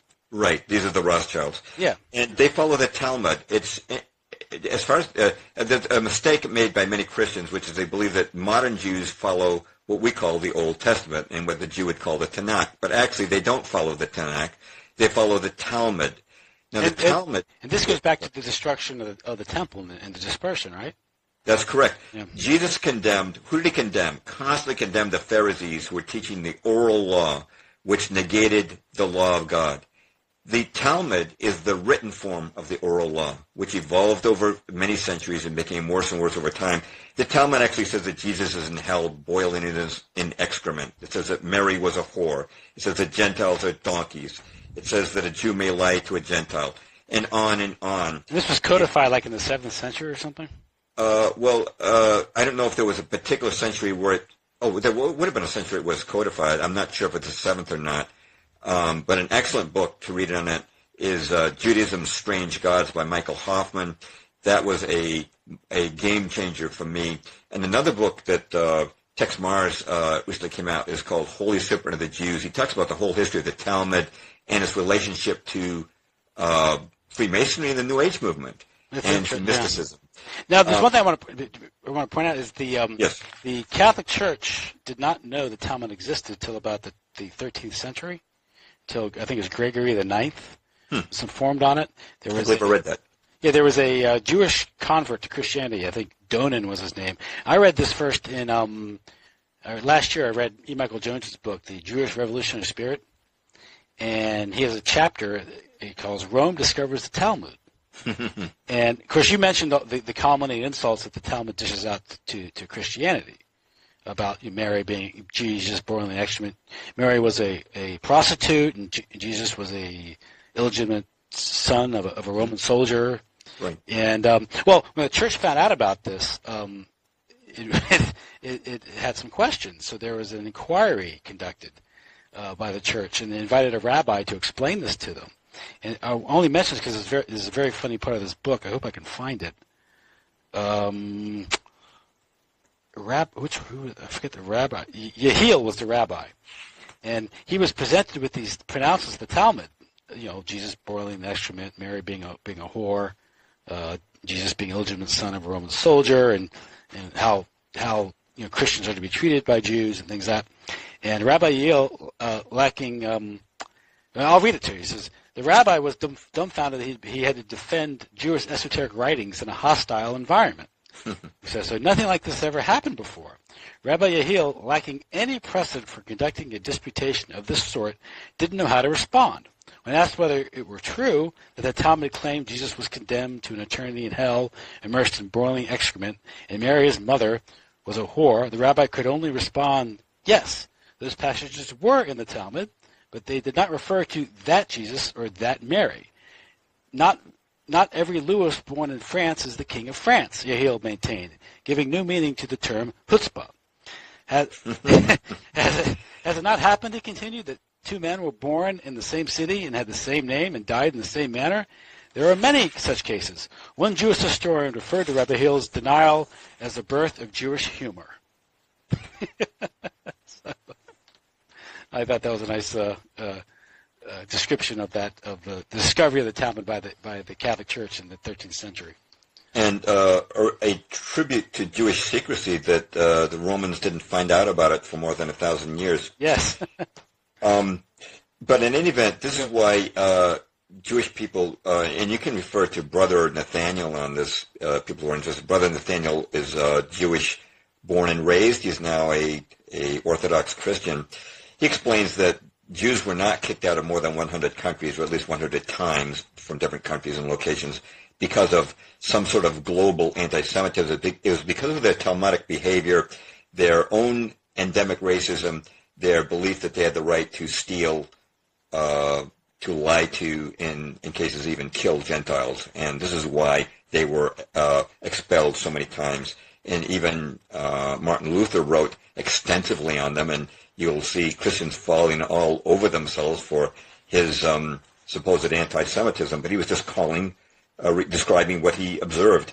But even today, Rabbi Kook the Elder, first Ashkenazi chief rabbi of British Palestine, said, quote, "The difference between a Jewish soul and the souls of non-Jews is greater and deeper than the difference between a human soul and the souls of cattle," unquote. I have the references for these in my article. Now, what the Talmud does is it creates a sort of a dialectic loop where it encourages bad behavior, which creates a reaction. Right, which gets you the pogrom, and then Hollywood tells you it's all anti-Semitism. But from a rabbinical standpoint, and this is how this was explained to me, is from the rabbinical standpoint, is this creates a group cohesion among Jews and keeps them ghettoized, if not actual, but psychologically ghettoized, right?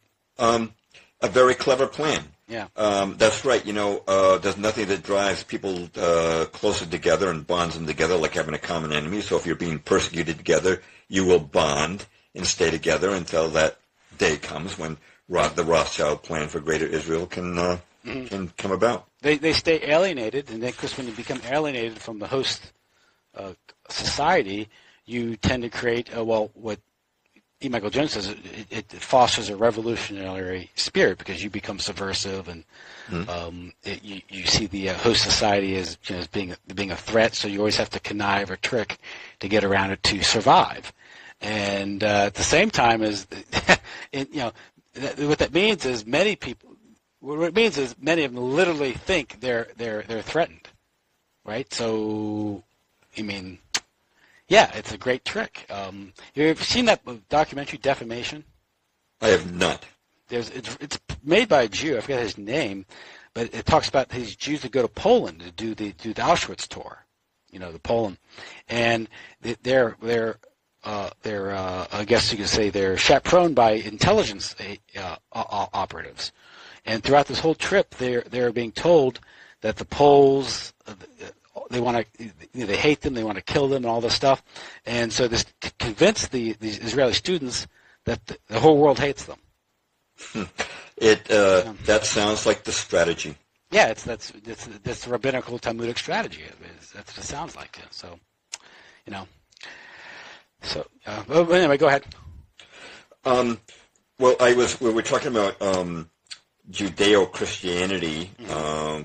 And that this is in the mind of the Christian, but not in the mind of most rabbis. Israeli Rabbi Yaakov Perrin said, 1994, quote, 1 million Arabs are not worth a Jewish fingernail, unquote. And Rabbi Sadia Grama said in his 2003 book, Jewish Superiority and the Question of Exile, quote, the Jew by his source and his very essence is entirely good. The Goy, meaning non-Jews, by his source and his very essence is completely evil.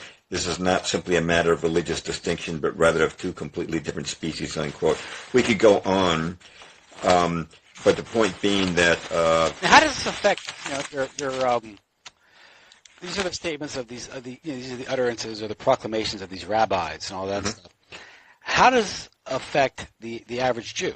The Jew goes to work every day. Are they taught this in rabbinical school? Does this actually affect how they look at the society in general? I think that it depends on the Jew. I think there are many of what are called the lesser brethren, people like you were describing who go to Poland and visit a Holocaust museum, who do believe that they are the victims of anti-Semitism and have no idea. I think it's kind of similar to Freemasonry, where you have degrees and upper levels and people at the top who know what the game is, and the lower level of Freemasons will defend it and say that Freemasonry is nothing but an innocent brotherhood of a fraternal organization that serves to do benevolence towards society. Again, my father, he never talked about it, but he certainly wanted nothing to do with Judaism. And certainly I've had a number of Jewish friends. I mean, when I was in my 20s, living in Boston, I had two roommates. One was Jewish. I was half Jewish. And another roommate named Wagner, who was blue-eyed, blonde-haired guy of German descent. And we just went to sports games together and movies together and talked about girls as three American guys. And so, I have to say there are many Jews who are certainly not feeling this way. But I wanted to demonstrate that there is this attitude amongst a number of organized Jews. I recall a day when I was walking through, I used to live in Brookline, Massachusetts, and one day I saw these rabbinical-looking guys, obviously recruiting for something. And one of them came up to me and he said, "Are you Jewish?" And I said, "Well, I'm half Jewish." And he said, with a sly look in his face, "On whose side?" And I said, "On my father's." Well, I didn't know it at the time, but it's only if your mother is a Jew that you consider Jew. So he turned his back with the biggest, most arrogant smirk I've ever seen in my life, and I didn't understand why at the time. He turned his back on me, as if to rub his heels in the dirt against me, because I was not a true Jew. So there's definitely this racist attitude amongst some. Yet I've been perfectly good friends with other Jews who don't hold any such attitude. So there's no way we can generalize about it, but it definitely has played a deciding hand in the creation of the state of Israel. Well, that's what I'm saying. World affairs today. People cite the Talmud, and the Talmud, it does exist. It is there. It is a problem we have to deal with. I suspect what it does is, obviously, the different levels and the different people follow it to different degrees, but it has to have even a mild effect on if you're Jewish, your consciousness as a Jew and your attitude towards other people, and it exists in degrees. It has to, like, where you're taught this, but in the back of your mind, it's always kind of there. Every group has its prejudices. It is how if you're a Catholic, the way you may view Protestant, or you may view Jew. Well, it goes both ways, right? Protestants have certain views of Catholics, and it seems me unfair to look at the Talmud and say, well, all Jews think this way. It would absolutely be unfair.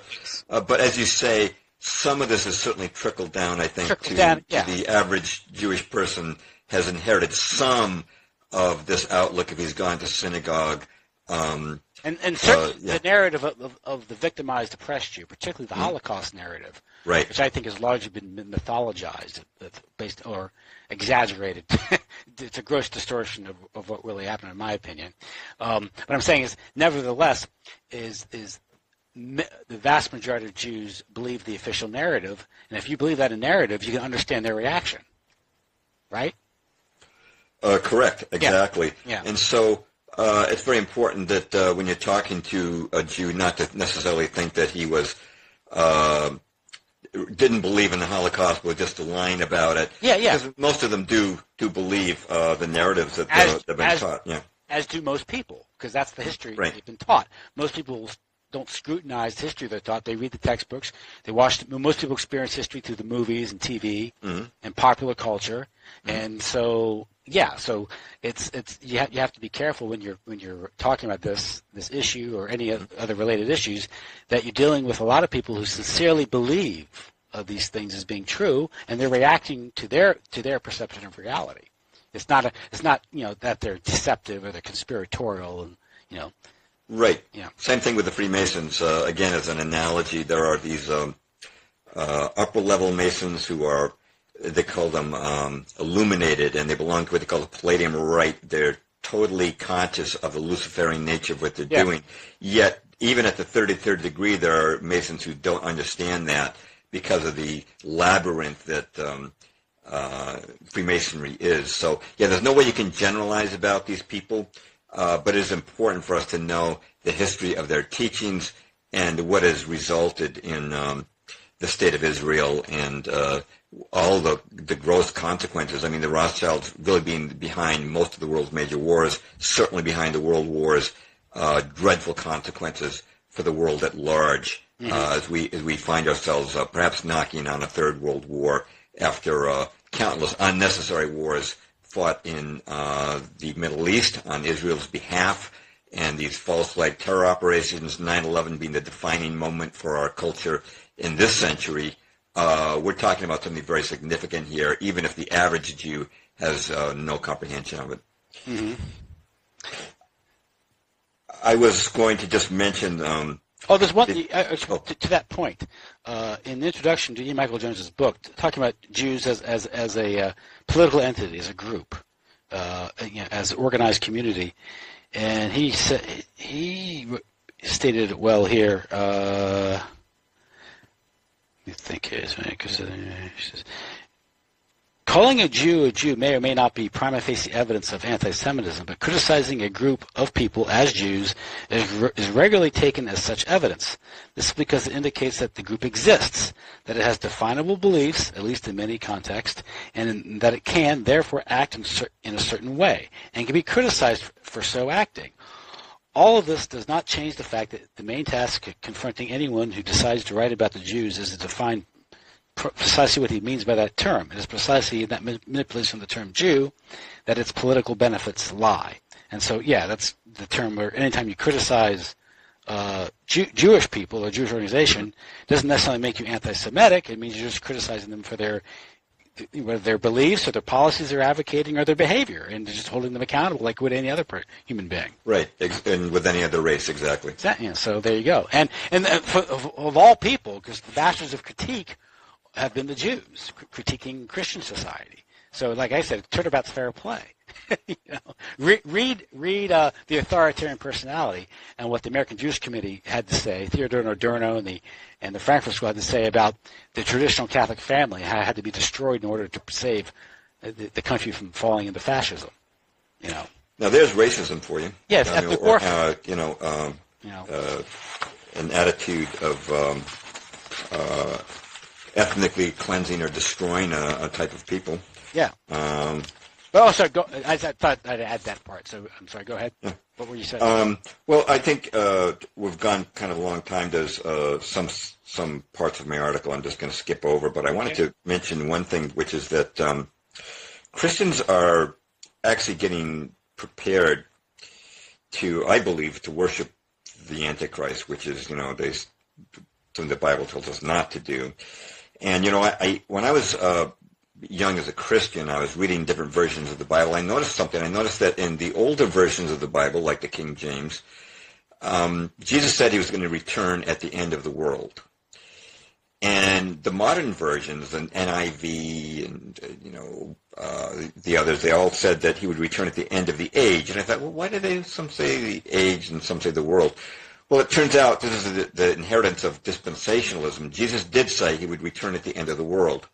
But for this Jewish Messianic Antichrist figure to rise and rule from a rebuilt temple, they had to change it to age, because we're just in the sixth age now, and Jesus is going to come at the end of this particular age, before the end of the world.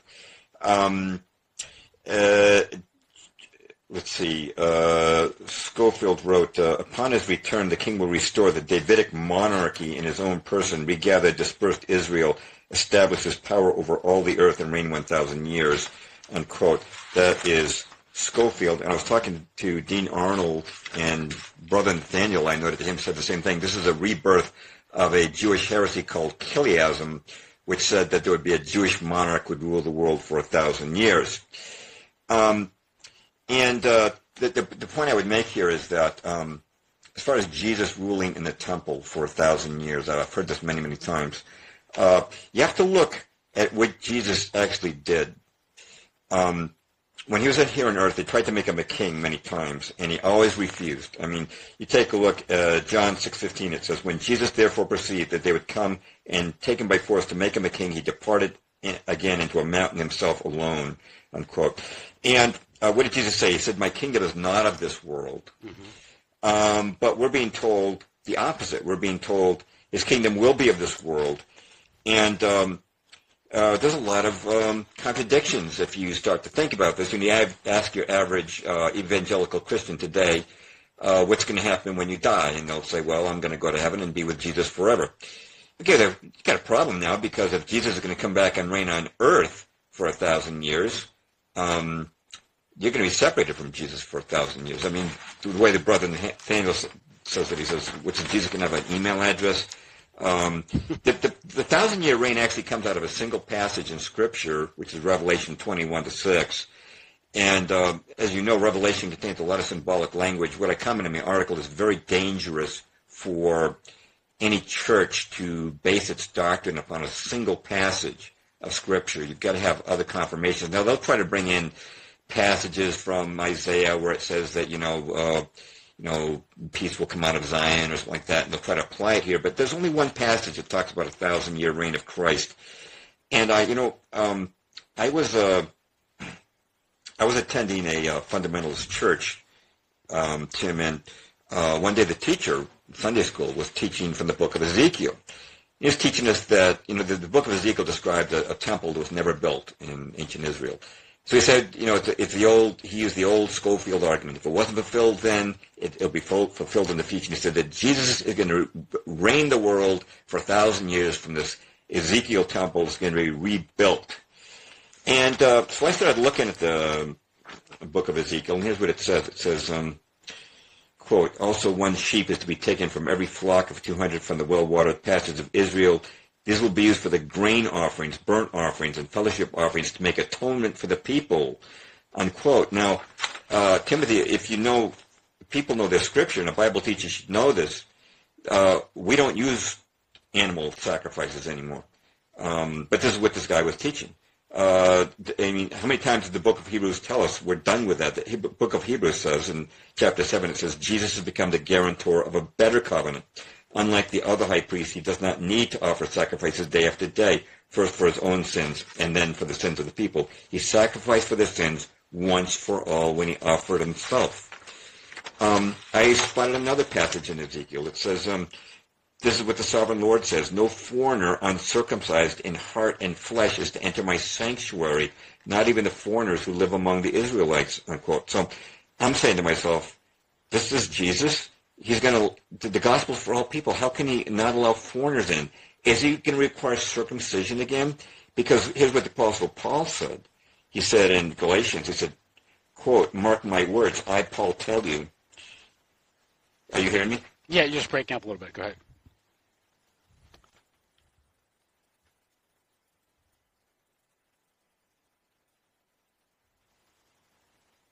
Hi, Tim. Oh, okay, lost you. How long have, what was the last thing you heard me say? Can you recall? Okay, I'm recording. Go ahead. Oh, okay. I never cut off. When were we cut off? Do you know when it was? You said, I, Paul, tell you? Oh, okay. Fantastic. Okay. I, Paul, tell you that if you let yourselves be circumcised, Christ will be of no value to you at all. Again, I declare to every man who lets himself be circumcised that he is obligated to obey the whole law. Unquote. So I knew this didn't apply. Now, if you look at it, Jesus pronounced a curse upon the temple. He said in Mark 13:2, you see these great buildings, not one stone here will be left on another. Every one will be thrown down. And when he talked about his second coming, he said, this is Matthew 24, he said, so if anyone tells you there he is out in the desert, do not go out, or here he is in the inner rooms, do not believe it. To continue the quote, for as lightning that comes from east is visible in the west, so will be the coming of the Son of Man. So maybe this is harder for you to relate to, but I got such a dose of this in an evangelical dispensational church. The exact opposite of what Jesus was teaching. He pronounced the curse on the temple. I was being told the temple is going to be raised again. He was saying he was not going to be an earthly king. They were saying he was going to be an earthly king. He said, don't look for me in the inner rooms. They said, do look for me in the inner rooms. And what I wanted to stress here was that the Bible does tell you who's going to reign in the temple, and it's not Jesus. 2 Thessalonians 2 says this, don't let anyone deceive you in any way, for that day will not come until the rebellion occurs and the man of lawlessness is revealed, the man doomed to destruction. We're talking about the Antichrist here. He will oppose and exalt himself over everything that is called God or is worshipped, so that he sets himself up in God's temple, proclaiming himself to be God, unquote. And Jesus said, quote, when you see standing in the holy temple, the abomination that causes desolation spoken of through the prophet Daniel, he's warning about the end times there. Now, some people would apply that to, 70 AD, but it's clear that Jesus did not want to be an earthly king, and my concern is that many Protestant Christians are being taught that Jesus is coming back. He's going to, in fact, Christian congregations have been milked for many millions of dollars for the rebuilding of Solomon's temple. And I spoke to a missionary myself who told me, yes, they've got it ready to go. They've got all the musical instruments. It's ready to be rebuilt. I guess they're just waiting to remove the mosque that's on the Temple Mount so they can rebuild the temple at that particular site. And what Christians are being set up for is to worship who the Bible tells us will be the Antichrist, thinking him to be Christ. And certainly the Antichrist could pretend to be Christ because, number one, the Bible says that he can make himself an angel of light, that he can do signs and wonders. And, of course, with modern technology, I mean, you go down to Disneyland and go on a haunted house ride. They can put a hologram of a ghost next to you. Well, you can just imagine what modern technology could do, projecting three-dimensional images of holograms of angels from satellites. You'd have a lot of Christians really bowing down in fear and thinking that the Lord had returned. So I believe that there's a great deception coming, and I do believe that, again, this is a legacy of the Scofield teachings, is that Christians are being set up to believe that Jesus is coming back to be an earthly king, and the Bible tells us not to worship the Antichrist. I think we're being sent in that very direction, and nothing would delight the Rothschilds more than to see Christians worshiping their chosen one, their Antichrist figure, their the leader that they talk about even in the Protocols of Zion, their big brother figure. That's one of my great concerns. Well, that's interesting because, the desire for a political messiah or military messiah, that was the initial cause for the division between Christians and Jews to begin with. That's what defined Christians and Jews. Jews are the ones that rejected the Messiah because Jesus said, "My kingdom is not of this earth." Mm-hmm. They wanted the political Messiah. Exactly. And they rose up in rebellion a couple times, which, Simon Bar Rebellion, I think, in 130. And that's this 70 AD, the 130, and this just resulted in the destruction of the temple. And this is interesting to just talk about trying to raise money to rebuild the temple. These Christians are raising money to rebuild the temple, but didn't Jesus foretell that the temple should never be rebuilt? He pronounced a curse on it, and he described himself as the temple being raised up. But never did he pronounced a curse on the temple. He used the figure of the withered fig tree as a symbol of Israel. Never did he say that Israel had to be restored after the destruction of Israel. Never did he say that the temple should be rebuilt. And so we're being taught things that are quite opposite to the teachings of Jesus. And that reminds me of the story of Julian the Apostate and his attempt to rebuild the temple. He had decided that he needed the support of the Jewish community to support a military campaign I think he had directed towards the Persians, I think. And he also hated the idea that Rome had become Christian. And so there was a big attempt to rebuild the temple, and there was some sort of weird phenomenon where fire came out of the ground and destroyed the construction site and killed everyone in the vicinity. Dean Arnold told. I was not familiar with that aspect of history, and Dean Arnold on the show I did just he mentioned that event, and he sent me a link on it, but I've not had a chance yet to that's mentioned in to click. Yeah, that's in E. Michael Jones's book on Revolutionary Spirit of the Jews, Julian the Apostate. But there's also you mentioned the use of holograms to create signs and wonders. Mm-hmm. And you can see that happening. I mean, especially given what proper political or geopolitical environment, and you have all these Christians now who are trying to fulfill turning upside down. The whole idea of Christianity was that Christ was not going to be a political Messiah, and now they're looking to some sort of Jesus to reign 1,000 years. That's a political Messiah. Yes, exactly. Talk about being Judicized, right? Yeah. In fact, let me give you an example of the Judaism that I've seen taking over Christianity. I can't hold this up. I held it up for Dean. I just got an ad last week from a major Christian book dealer. It says the Complete Jewish Study Bible, introducing a one-of-a-kind Bible that reconnects readers with the Jewishness of God's Word. as if God himself was Jewish. And this is clearly an influence of the Jewish ownership of Christian publishing houses, I believe. And I'll give you another example of the Judaization of churches that I personally witnessed. I was going to a church, and one day a man was introduced who would give the sermon, and he said he was a Messianic Jew. And he said, today we're going to act as if we were a synagogue, and this is to show the Jews of the community that we're in solidarity with them. And today we're going to celebrate the Feast of Purim, as they do in the synagogues. And he passed out noisemakers to the congregation. And, of course, Purim is when the Jews celebrate both their deliverance from their enemies and the slaughter of their enemies. Now, the congregation was playing along with this, and they were, as he would read a passage from the book of Esther, they would blow their horns, and they would make noise and act out and stomp their feet, whatever the ritual was. And I stood there in silence, and I looked across the aisle at another fellow member of the congregation, and who was not participating either, and we just shook our heads. Now, I had no idea of the history of this some years ago. I had no idea of the history of Christian Zionism, but I knew it was wrong simply because the book of Hebrews tells us that we are not to be doing Jewish ceremonies. We are not under the old covenant.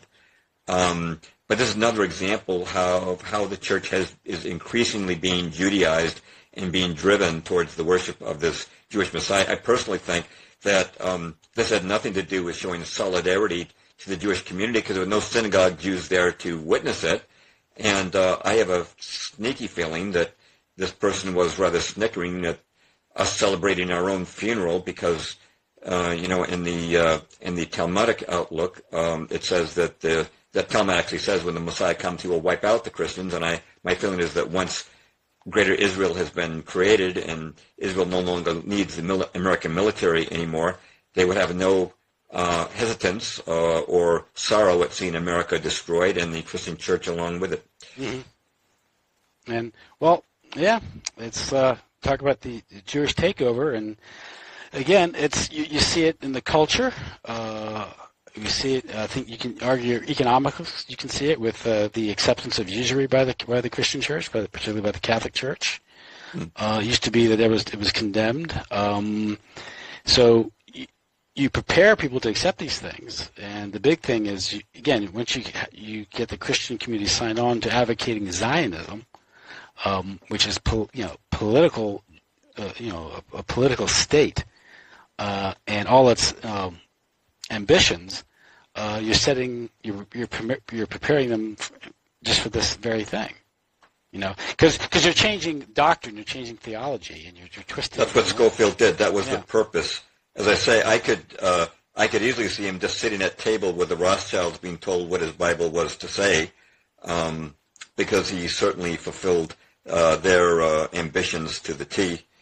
There was just one last thing I wanted to make this complete, Tim. I realize it's been a long show. I'll try to be very brief, and that's the idea of the rapture. The way Dean Arnold put it was, we'll fly and they'll fry.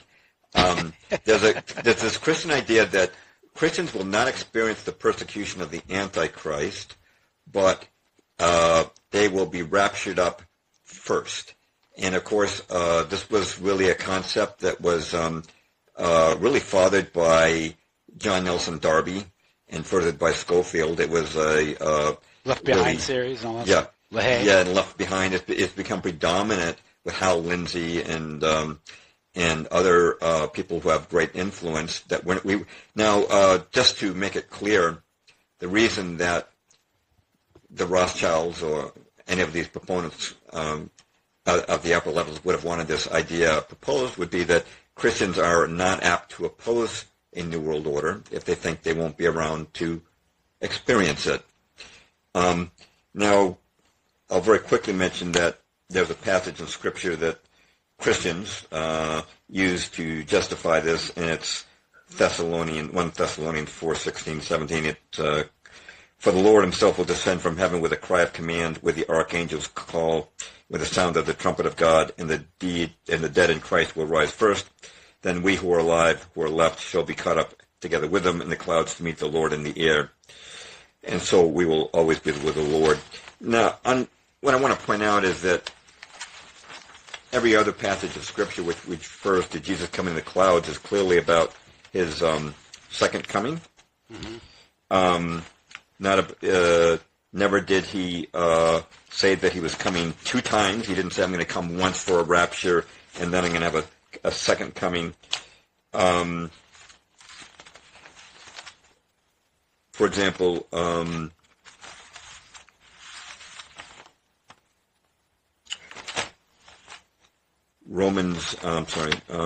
Revelation 1:7 and Mark 14. Okay. Revelation 1:7. Behold, he cometh with clouds, and every eye shall see him, and they also which pierced him, and all kindreds of the earth shall wail because of him. Clearly a reference to the second coming. I'll give you one more. It's Matthew 24:30. And then shall appear the sign of the Son of Man in heaven, and then shall all the tribes of the earth mourn, and they shall see the Son of Man coming in the clouds of heaven with power and great glory. This is obviously the second coming. Why would this other passage in Thessalonians refer to a separate coming back? The motive was to disarm the church, to make them think they won't be here. But as you know, the Christian church has always suffered persecution. I have a quote there in my article regarding the Chinese church, how they were told that before Mao Zedong took over that they would be raptured out, would not experience persecution, but they did, and the Bible was discredited as a result. We're setting ourselves up for a great disappointment. It's the book of Revelation talks about two sufferings, the suffering under the Antichrist, and then God's wrath upon the earth. I certainly don't think God would put his people under wrath who he plans to reward. That wouldn't make any sense. But to say that we won't suffer under the Antichrist, when people have suffered under Satanists and communists, millions of people wiped out under the Bolsheviks, under the Bolshevik Revolution, why would we think we would not be around to experience it? That is a deception that was fostered by the Darby Scofield group, and I just wanted to make sure that we at least broached that, because it is a deception. It is designed to emasculate opposition to what they're doing, and certainly is not in keeping with reality. Yes. What student of Christian history would think that they're going to be excused from martyrdom? That we should expect more persecution. Yes. As this Luciferian, as you see Lucifer on Fox TV, and you see Baphomet's statue being unveiled in Detroit, and you see the transgenderism and all these. You see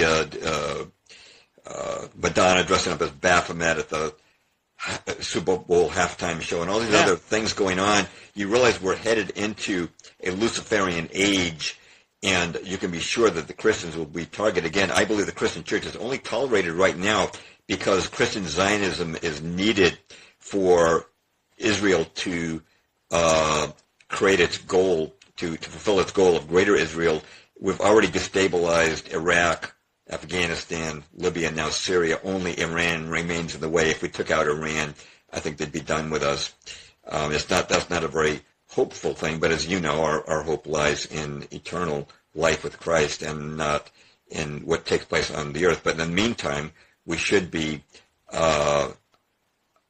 alert to the truth and doing everything we can to make others aware of it as well. Yes. It's not an excuse for resignation or inaction, but it's a recognition that the powers and principalities are on this earth are always with Satan, but it also means that it should keep us from falling into these utopian or crazy ideas that somehow there'll be heaven on earth, and that's the ultimate deceit, I think. Heaven on that you can have heaven on earth. Yeah, so, we're with this dollar collapse, potential pending wars, chemtrails in the sky, and autism skyrocketing, and other things going on. It doesn't look to me like we're headed into any kind of utopia. No. So the Christian church, I just saw, by the way, maybe you know him, Bishop Williamson. Yeah, from Society of giving, St. Paul, Pius X Society. Giving a sermon on 9/11 in Orwell's 1984, and I wish I saw more clergymen of any denomination giving sermons like that, that Jesus Christ said he came to tell us the truth, and shouldn't the church be doing that? Shouldn't the church be acutely aware of what's going on in our world and advising their congregations of what's going on and to be alert to the danger? I just saw that sermon, heard that sermon yesterday. Somebody, Catholic follower of my website, sent it to me, and I was just delighted to hear that. And I said, "Give us more, give us more." Yeah, Bishop Williamson. He's the one that expressed skepticism towards the Holocaust narrative, and there was some talk a few years ago about the Society of St. Pius X reuniting back with the Catholic Church that they split over Vatican II, and when the Vatican was in discussions with the SSPX about a reunification, they were told that they wouldn't. The Jewish community would vigorously oppose it because of Bishop Williamson's utterances regarding the Holocaust, and of course then I think it was Benedict XVI at the time was the Pope, and there was a big controversy. Of course, the question was, well, since when is interpretation of a certain historical event a matter of Catholic doctrine, and who are you to tell the Catholic Church who they should reunite with? I mean, it's ultimate chutzpah. But you close your article, you kind of alluded to that, but in your final paragraph you write, but much of the problem lies with the churches. Today, many truths about the world events are freely available through alternative media. When informed newcomers come to a Sunday service and they see that a pastor whose brain is hardwired to the mainstream media knows less about geopolitical truths than they do, will they trust that pastor to edify them about eternal truths? When they hear a pastor praising Israel despite decades of atrocities, and that the pastor thus excuses murder and theft, unable to distinguish fundamental right from wrong, will they trust this pastor to lead them towards righteousness? And when we see a pastor we see that a pastor cannot understand clear biblical lessons, or Bible lessons rather, but instead teach their opposite based on the regurgitation of the Scofield's Orwellian scripture twisting, will they then want to return to another sermon? So it's a great way to sum it up. Nice paragraph. It's sort of the summary of my experience too. Yeah. I brought truthers to church, and they weren't too impressed. And I know truthers actually, alt media people who are hostile to Christianity. One reason being Christianity's unjustified support of Israel's crimes, and also the church's failure to recognize the geopolitical realities, and instead simply parrot what the mainstream media is saying is going on. You're right, because what if the church had been militant, and they say, what if the Catholic Church had told every Catholic in 1917 in America that they cannot go off and fight this war because that is murder and the war is illegitimate? What if the Catholic Church, what if the churches in Europe had said, you cannot go off to the trenches despite what your government says and fight this awful war? You know, how the world would have been different. Yeah, a lot of things hinged on these sorts of moments and decisions in church and governmental history. By the way, you said that Bishop Williamson was a member of the Pope Pius X Society? I believe. Because it was Pope Pius X that I referred to as turning down Herzl on his Zionist plan for Israel. Okay. Yeah. Oh, okay. So sounds like Pope Pius X was a pretty good leader for the Catholic Church. I believe he also was a critic of ecumenism and Freemasonry. So that would make sense. It sounds like he was a very wise man, and I'd certainly like to see him in office, in church office today. And I believe as the church has been the Catholic Church has been infiltrated by Freemasonry. It's become weaker and weaker on the issues of ecumenism, and I don't think it's a coincidence. Right. That was something else that I meant to bring out at the beginning, was that the church, I know, has seen a lot of, the Catholic Church as well as the Protestant Church has seen a lot of ecumenical steps taken in the past decade. Yeah, and that goes back to what your aforementioned article regarding modernism. Mm-hmm. So, well, listen, James, we covered a lot. Thank you for spending so much time. These issues are very complicated and also very sensitive.